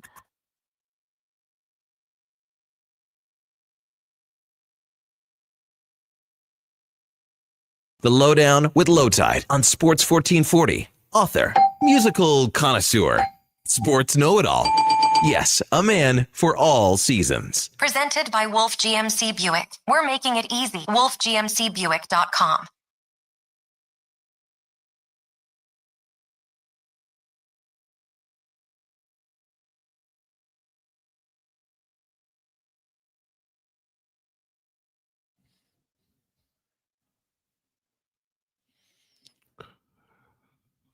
It's 125. This is the Lowdown on Sports 1440, brought to you by Wolf Buick GMC. Check them out at wolfgmcbuick.com. Well, we talked NBA in hour number one. We're talking about Chris Paul. Now we're talking about Milwaukee and Giannis. I remember when they won, Declan, you said now he can do whatever he wants. If he wants to go, he can go. He can go later, whatever he wants to do. It looks like maybe a parting of the ways here. Giannis and the Milwaukee Bucks. Correct. He can do whatever he wants. Total carte blanche. Whatever he asks for from the organization, I'm sure they will stand by and honor, as they should. Where would he ideally go? Oh, well, if I'm just looking into my magic hat here, I don't think Miami is a terrible spot. Whoopsies. I knew this was coming. Imagine this 3-man rotation. Khalil Ware, Bam, and Giannis. No one's You don't think Bam's part of the trade? Josh, we're not giving up Bam. We're not giving up Tyler Herro. You can have Giannis. You can have Jaime Jaquez, who's actually playing really well this year. You can have Davion Mitchell, who I actually love. And you can have 5 first-round picks. Well, I don't think Davion Mitchell really moves the needle. Yeah, but no. Here's the question, and I get where you're going, Declan. I always want something for nothing too, but where would he ideally go aside from your favorite team? Right. Well, when you look at fit, a few things you got to start off with. You got to look Blazers. Quit that. You got to look at teams who feel like they are truly a piece away from getting over the hump. The Clippers. And realistically, you probably look out to the West, because I think there would be a hesitancy for Milwaukee to trade him in the East. Now, they may do right by him, and do it. Like a team that I actually think would be a tremendous fit for him, but I can't see this happening because they both play in the Central and they're top of the East right now. I actually think he'd be an unreal fit Detroit. Like him and Durant, and with Cade feeding them, my goodness. His absolute best basketball fit, this is where I'm going. Him and Victor Wembanyama as the Twin Towers, defenses would score 75 points a game. And San Antonio has the young assets and the young pieces to give up for Giannis Antetokounmpo. If I'm San Antonio, I look at I look real hard about some of the young pieces I want to give up. I don't know, Steph Castle would probably have to go. Devin Vassell would probably have to go. You're probably going to need a good handful of picks in there, but that is a team that I think he could go and they would be like immediately the best defensive team in the NBA. It hurts me that nobody has mentioned the 76ers. Well, he's not going to the Sixers. They're not a piece away. I didn't know we were in La La Land. Why are you being hurty with my 76ers? Don't they have a winning record this year? That's all well and good for the Sixers, I guess. You know what? You know where he might, in legitimate, all honesty, end up? No, I don't think he's going to end up in New York. I think he'll end up in the West, and this is the team with the assets to make the trade. Oklahoma City. I think it could be the Thunder. The Thunder could do it. Like they could. They could literally do it and just be like, anyways, like, yep, we're good for the next 4 years. Dude, here's the thing: if he shows up in OKC and he's like, "Hey Shea, like let's just each score 25 a night and coast to this," like that team could go 74-8, bro. But they're 21-1 now. They're exactly so much better than every and they team give in the up. NBA. I think the Thunder. I think they're going to win it again. I think they're going to win it again. They're so much better than every team defensively, and now they add a defensive player of the year, still probably top 3 defensive player in the NBA, who can also go and get 30 a night on 60% shoot. It would tear the league down, but the Thunder, they could do it. They could. They have. I have to ask this because we're in a Canadian market and the Raptors are a Canadian team. I think they could do it. They any shot at it? I think they have a shot. I think there's an idea. I think Giannis has played in Toronto, obviously as an opponent before, but like when you come to Toronto, people are like, "Man, I love Toronto." Unless you're Kawhi Leonard. Here's the other thing: Giannis like actually likes Toronto. Like, I know. He's actually been like, "Hey, that could be a destination." Like you don't often get that from superstars. Obviously, we saw what happened from Kawhi. No real marquee free agent signings ever. Like he's a guy who likes Toronto and is happy to be there. They I don't know what has to go back. Pieces. Like Brandon Ingram, RJ. I think you get Brandon Ingram. I don't think you get RJ. It'd be tough to give up both, but the Milwaukee, it's like it's Giannis. Like you can kind of honestly, I'd say, God, you give up Brandon Ingram because you got to match some salary somehow. Yep. Mamu. Yep. I think Mamu goes in there. Grady Dick might end up in there. I don't know if he's a needle mover yet. I don't know if he's a needle mover. Might have to go, but he's not really a needle mover. And then, like 9 first-round picks. Yeah. Just all the first-round picks. As much as you have access to per the stipend rule. Pour them into stipend Low rule. key, let me throw this one to you guys. And this would never happen because it would actually you wouldn't be able to get fast enough into the rebuild. LeBron and some firsts for Giannis to the Lakers. You know what's crazy? Well, the Lakers would be like the marquee place to go. If the Lakers call the Bucks and say we'll give you LeBron and 2 firsts, I actually think the Bucks say no, like kind of quite easily. Yeah, no, I don't. The age difference, right? Age difference and all these things. Here's why I'm looping back to the Thunder, though, is because you're trading for Giannis Antetokounmpo, so you're going to be good for the next 4 years, and you'll win multiple. You've already won. Yeah. So, like any other team, like I like the idea of the Spurs. Like that is horrifying. Like that is the best possible fit. But the Thunder are in the unique position of being able to trade away draft picks that are not theirs. They are owned by other franchises. The Clippers. Like the Clippers, who, by the way, are really, really are not in a good spot for the future. It's unfortunate they got rid of their best player, historically today. Yeah. Makes them look bad. It makes them look bad. They're not well run, honestly. I think I can say at this point, just like every move they've made since getting rid of Blake Griffin has been bad. The Paul George trade has aged poorly, and they have no first round picks, which means they cannot rebuild. And they have to rely on their seconds.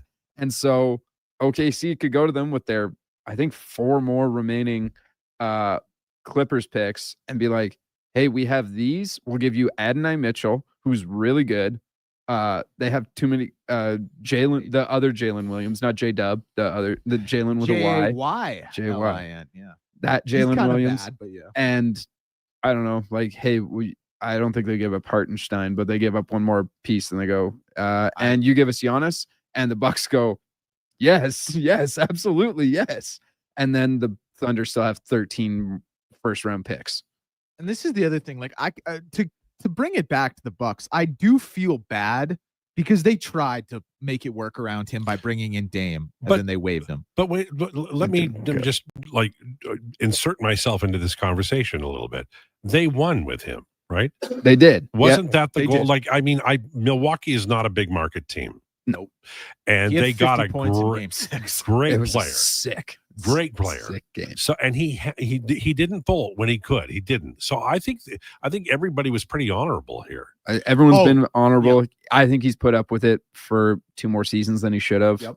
Honestly, Brother, did you watch Malik Beasley dribble the ball out of bounds in the playoffs last year? Yeah. That was when I said I tweeted like 8 times in a row, get Giannis off this team. Yeah. Maybe he was nervous. So this is exciting, though. This is why the NBA, agree with me, the NBA is the most interesting league in sports. I agree. There's always moves being made. I agree. There's I always agree. moves Like being it's made. it's because nuts. it's the most superstar driven. Yeah. And they decide where they're going to go. Players have a lot of power in the NBA. Yes. Yeah. Insane amount of power. And it makes it more interesting. And I think it's difficult for fans because fans usually, are on side with the owners and the managers.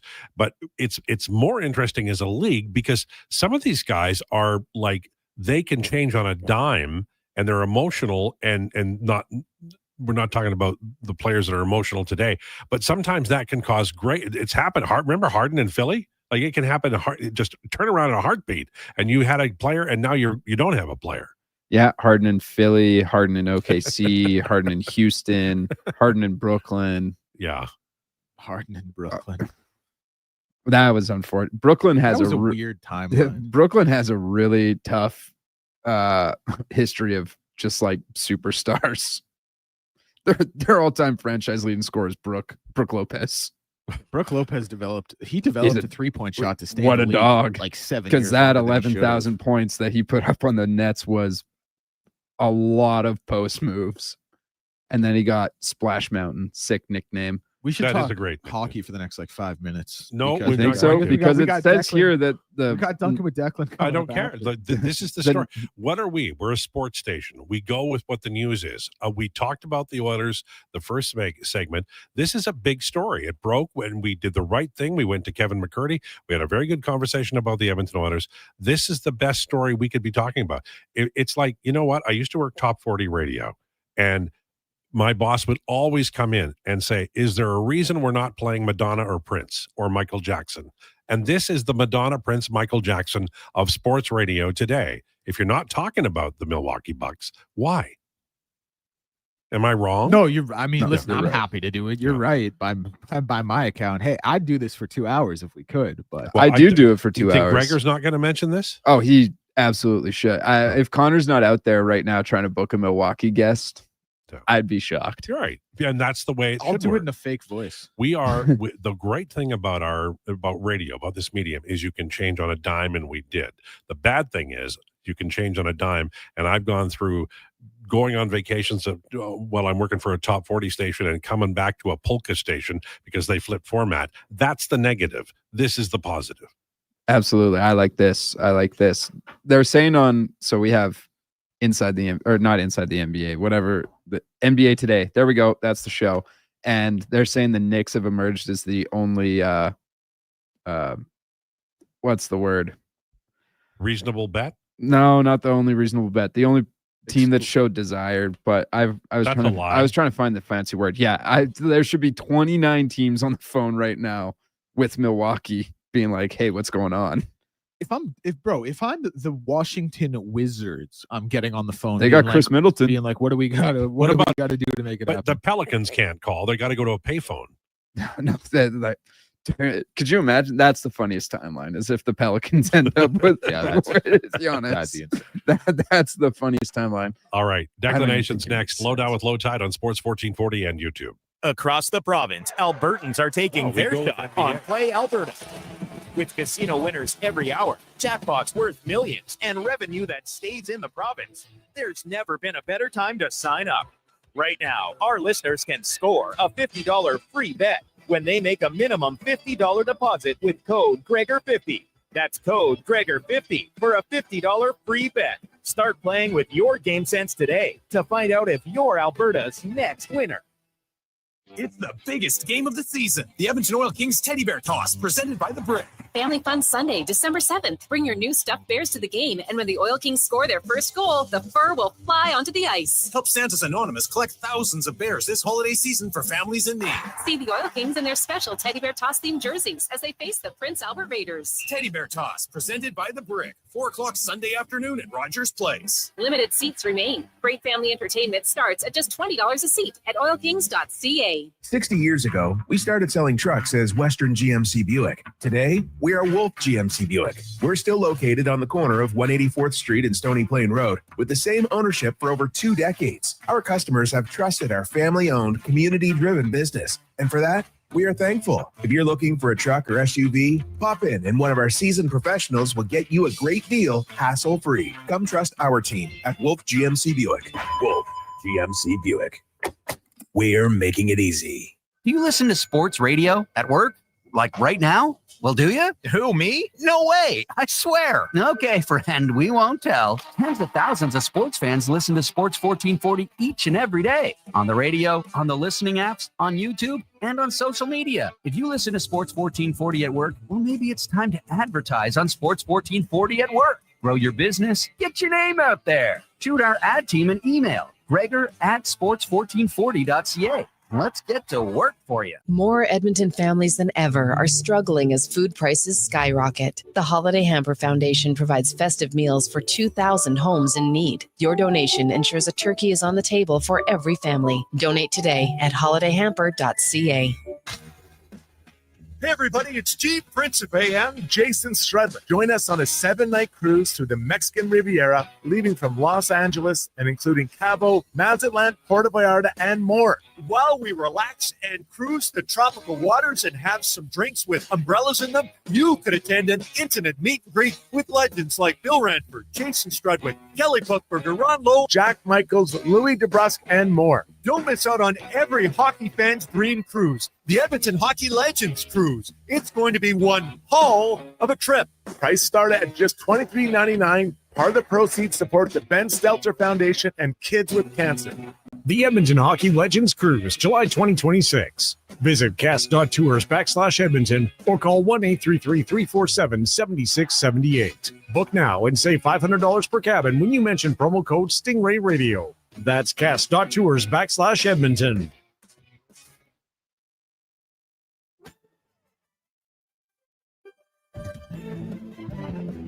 Here's the Lowdown with Lowetide on Sports 1440. Presented by Wolf GMC Buick. We're making it easy. WolfGMCBuick.com.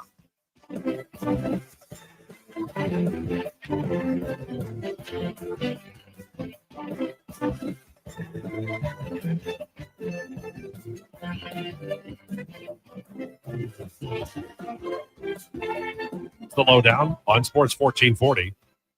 Brought to you by Wolf GMC Buick. Check them out, wolfgmcbuick.com. What a day. All kinds of news and information coming our way. Oilers have changed the lines. Declan Krueger will have more on that. And the big story that just broke a minute ago, about a half an hour ago, Milwaukee Bucks they may be involved in a big trade, and the Knicks have emerged as a front runner. We'll cover that and more with Declanations. Brought to you by Elks Nation.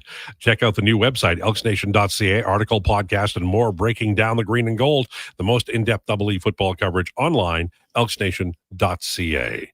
All right, young Declan. Ayo. Where do we, because there's a lot going on in the NBA. My goodness, what a day for the NBA. Yeah, I mean, listen, Giannis, so if you're just tuning in, Giannis is he's working with the Milwaukee Bucks to discuss his future and what should happen and where he should be headed. And quite frankly, Giannis has kind of put up with it. Probably Josh made the point in the last segment, 2 seasons longer than he should have. Can make an argument it's even a touch longer than that. The organization will do right by him and do what he wants to do because he has done, listen, he won a championship for that organization. He won 2 MVPs for that organization. Like, he is a historically great player. And he gave Milwaukee more than they really could have ever asked for as a guy who wasn't touted. Like, his numbers early in his career were like, his averages for his career are still amazing despite his first 2 years, because Milwaukee at that point was still trying to push Jabari Parker as the next franchise piece. Like, he's done an incredible job. And he was happy to be there. Like, he actually wanted to be in Milwaukee. It's pretty tough to find a guy who is as big a star and as good a player as him who's so content with being in a small market. It does happen. But like, Giannis really loved Milwaukee and kind of became one with Milwaukee and was happy to be a part of that culture there and build something. And now he's kind of turned around and said, and rightfully so, like, I gotta look to the next part of my future. If Giannis ends up with one ring, that's honestly probably not enough for how good of a player he is. And the writing's on the wall in Milwaukee. They're 8-13 this year. They're 2-8 in their last 10. He's not like, they just have nothing. He is the team. He absolutely 100%, no questions asked, is the team. Looks like the organization is going to do right by him and try and figure out what the next step is by getting him out of there. And it is deserved. And they should. And wherever Giannis goes, that team will be, unless it's, if he goes, the Thunder may stay the front runners to be title favorites, but anywhere he goes, they are going to be firmly in the mix. Firmly in the mix. Do you feel like when I was young, the Detroit Red Wings traded Frank Mahovlich to the Montreal Canadiens, and I remember at the time, even though I was young, my dad said, "Well, that's it. The Habs are going to win the Stanley Cup," and they did. Is this could he be Kingmaker? Yeah, like where he goes, it's predetermined. No, because I think OKC really is that good. Their makeup is incredible. Their chemistry is incredible. Defensively, they're unbelievable. But where, like I said, anywhere Giannis goes, they are going to firmly be in the conversation, probably be one of those top two teams. I think you have to give OKC credit for how they're playing this year, how they're playing defensively. Like, they're just balling out, man. And they got SGA. Like, he'll take fourth quarters off because they're killing teams so bad. Like, they deserve the credit of being, no, they're still the favorite. They're the reigning champions. They're at the top of the mountain. But anywhere Giannis goes, oh boy, like, they're in the convo. They're right there. Right. He's that good. So the Heat get him, then they're in the conversation. The Heat are playing really well right now, and they're doing it like Tyler hasn't really been playing. Bam. Are they playing better than Toronto? I mean, I think Toronto still has a better record than them right now. Yeah, but they're on a skid right now. Toronto's 15-7. Miami's 14-7. Toronto, they're playing like Toronto's developed more of an identity. I still feel like when I watch Miami, they're still working out their identity. Like, I watch Miami and I'm like, why is Jaime Jaquez my point guard right now? Like, why is he bringing the ball up the court 8 out of every 10 possessions? I still feel like Miami has some things they need to work out, but they're like, the culture they've built, they get everyone to buy into it, and it just turns into winning basketball. Like, I didn't think they'd be playing this well. I didn't think they'd be third in the East a quarter of the way through the season, but lo and behold, they are. Listen, do I think the Heat are going to make a conference finals or win a title? No, but they're playing good basketball, and they've done that kind of despite struggling with what their identity is, I think. This from Montana to Rice, get them to Golden State with Steph and Jimmy, and they win a title. Yeah, I would say if Giannis goes to Golden State, they win a title. I don't know what Golden State would offer. I don't think Golden State has anything, or doesn't have enough. Pods would have to go back. I don't know, like Kuminga. Do you want Kuminga? That's what like, how much of a needle mover is he? You know, they obviously, even though he's playing good basketball, they obviously shipped out some assets to get Jimmy, although not really.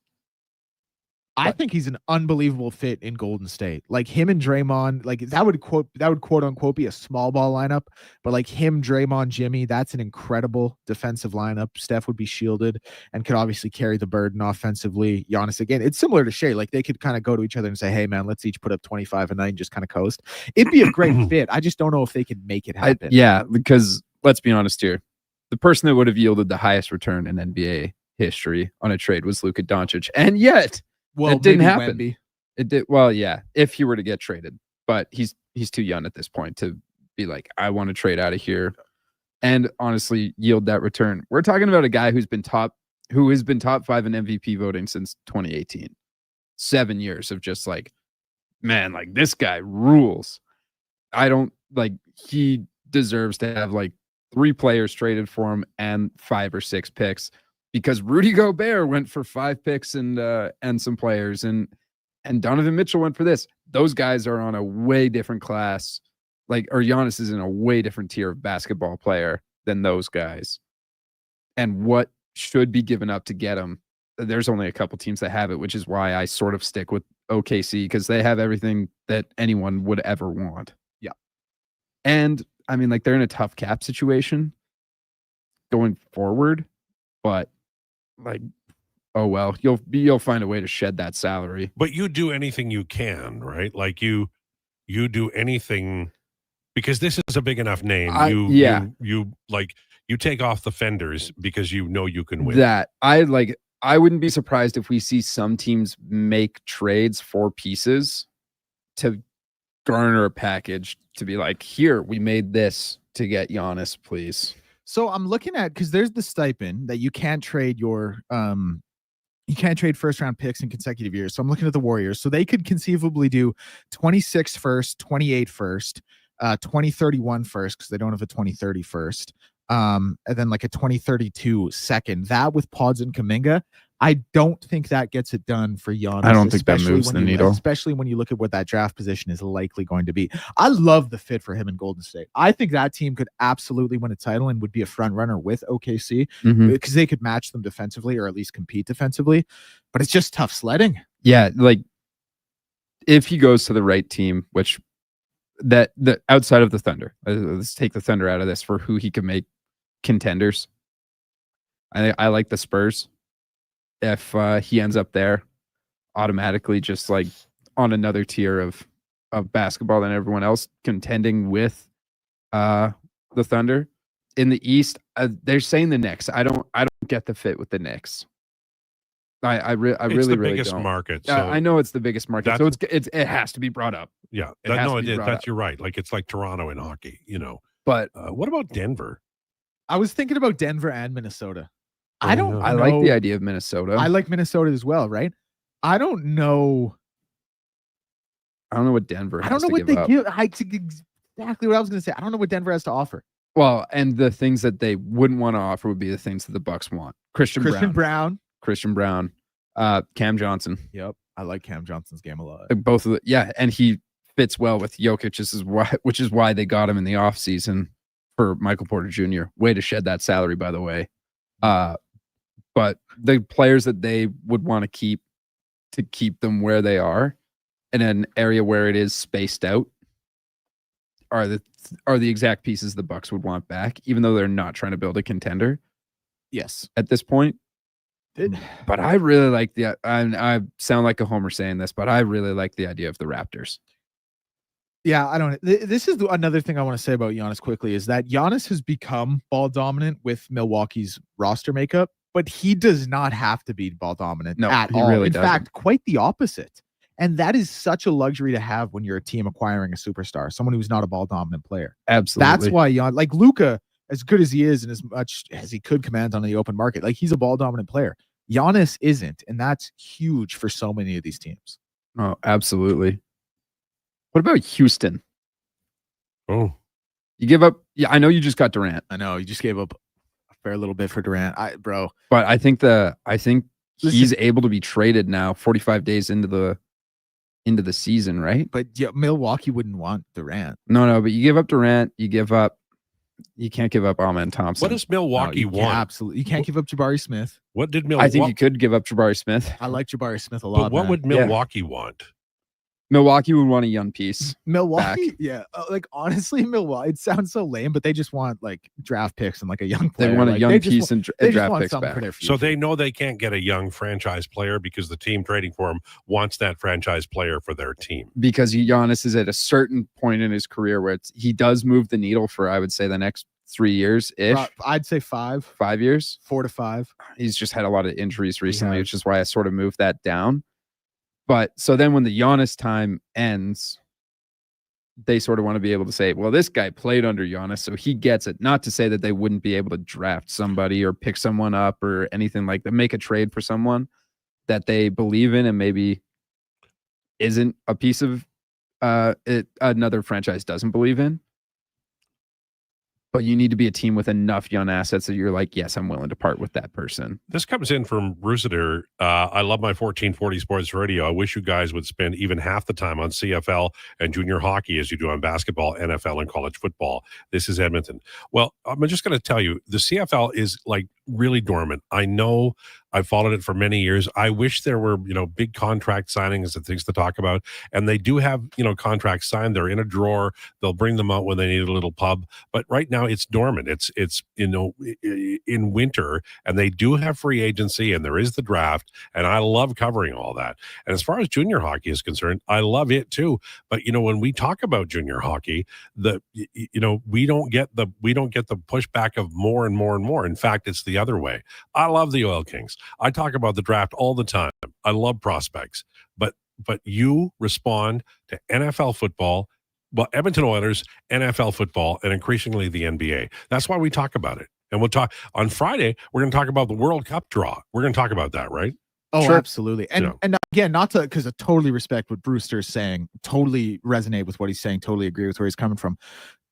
I think we do a pretty great job of talking CFL. Like, I have an entire segment dedicated to it, and that's mixing in the convos we have about the Elks during the season. The blunt truth of it is, it's the off season right now, and it's not really a marquee off season in terms of big stories. And when they do come, we talk about them. And the opposite of the NBA, who cannot get out of the front page. The NBA, I don't know a time when the NBA, I look forward to the NBA offseason more than the season.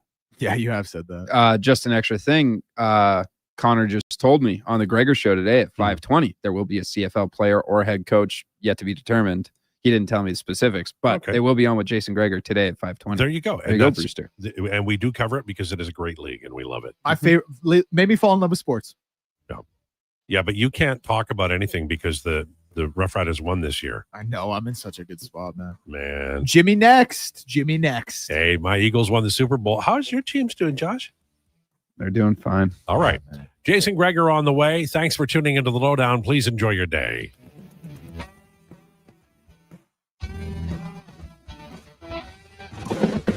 This is a Sports 1440 update. Brought to you by Loca Quality Market. Your fridge just got an upgrade. Over 200 chef-prepared gourmet meals waiting at Loca Quality Market. You can shop local at loca.ca. Big news in the NBA world is Giannis Antetokounmpo and his agent Alex Sarratis have started the conversations with the Milwaukee Bucks franchise about the two-time NBA MVP's future, discussing whether his best fit is staying in Milwaukee or moving elsewhere, a resolution expected in the coming weeks. Chris Paul was waived by the LA Clippers. He was reportedly vocal in holding management, coaches, and players accountable per the Clippers, and they viewed this as disruptive, and Ty Lue was not on speaking terms with CP3 for weeks. Tyler Seguin expected to miss the remainder of the season with an ACL injury, and Connor Hellebuck is expected to skate soon, but there is no change to his timeline. NHL action gets going tonight at 5 o'clock, with the Stars in New Jersey taking on the Devils. The late game will see the Mammoth in Anaheim taking on the Ducks, and the Caps in San Jose taking on the Sharks. NBA tips off with 3 games at 5 p.m. Trailblazers and Cavs, Nuggets in Indiana taking on the Pacers, and the San Antonio Spurs out east to take on the Orlando Magic. The late game today will see the Miami Heat in Dallas taking on the Mavericks. That's going to do it for us. On behalf of Josh Fenwick and Lowetide, I'm Declan Krueger. Up next is the Jason Krueger Show with Connor Halley, and this has been a Sports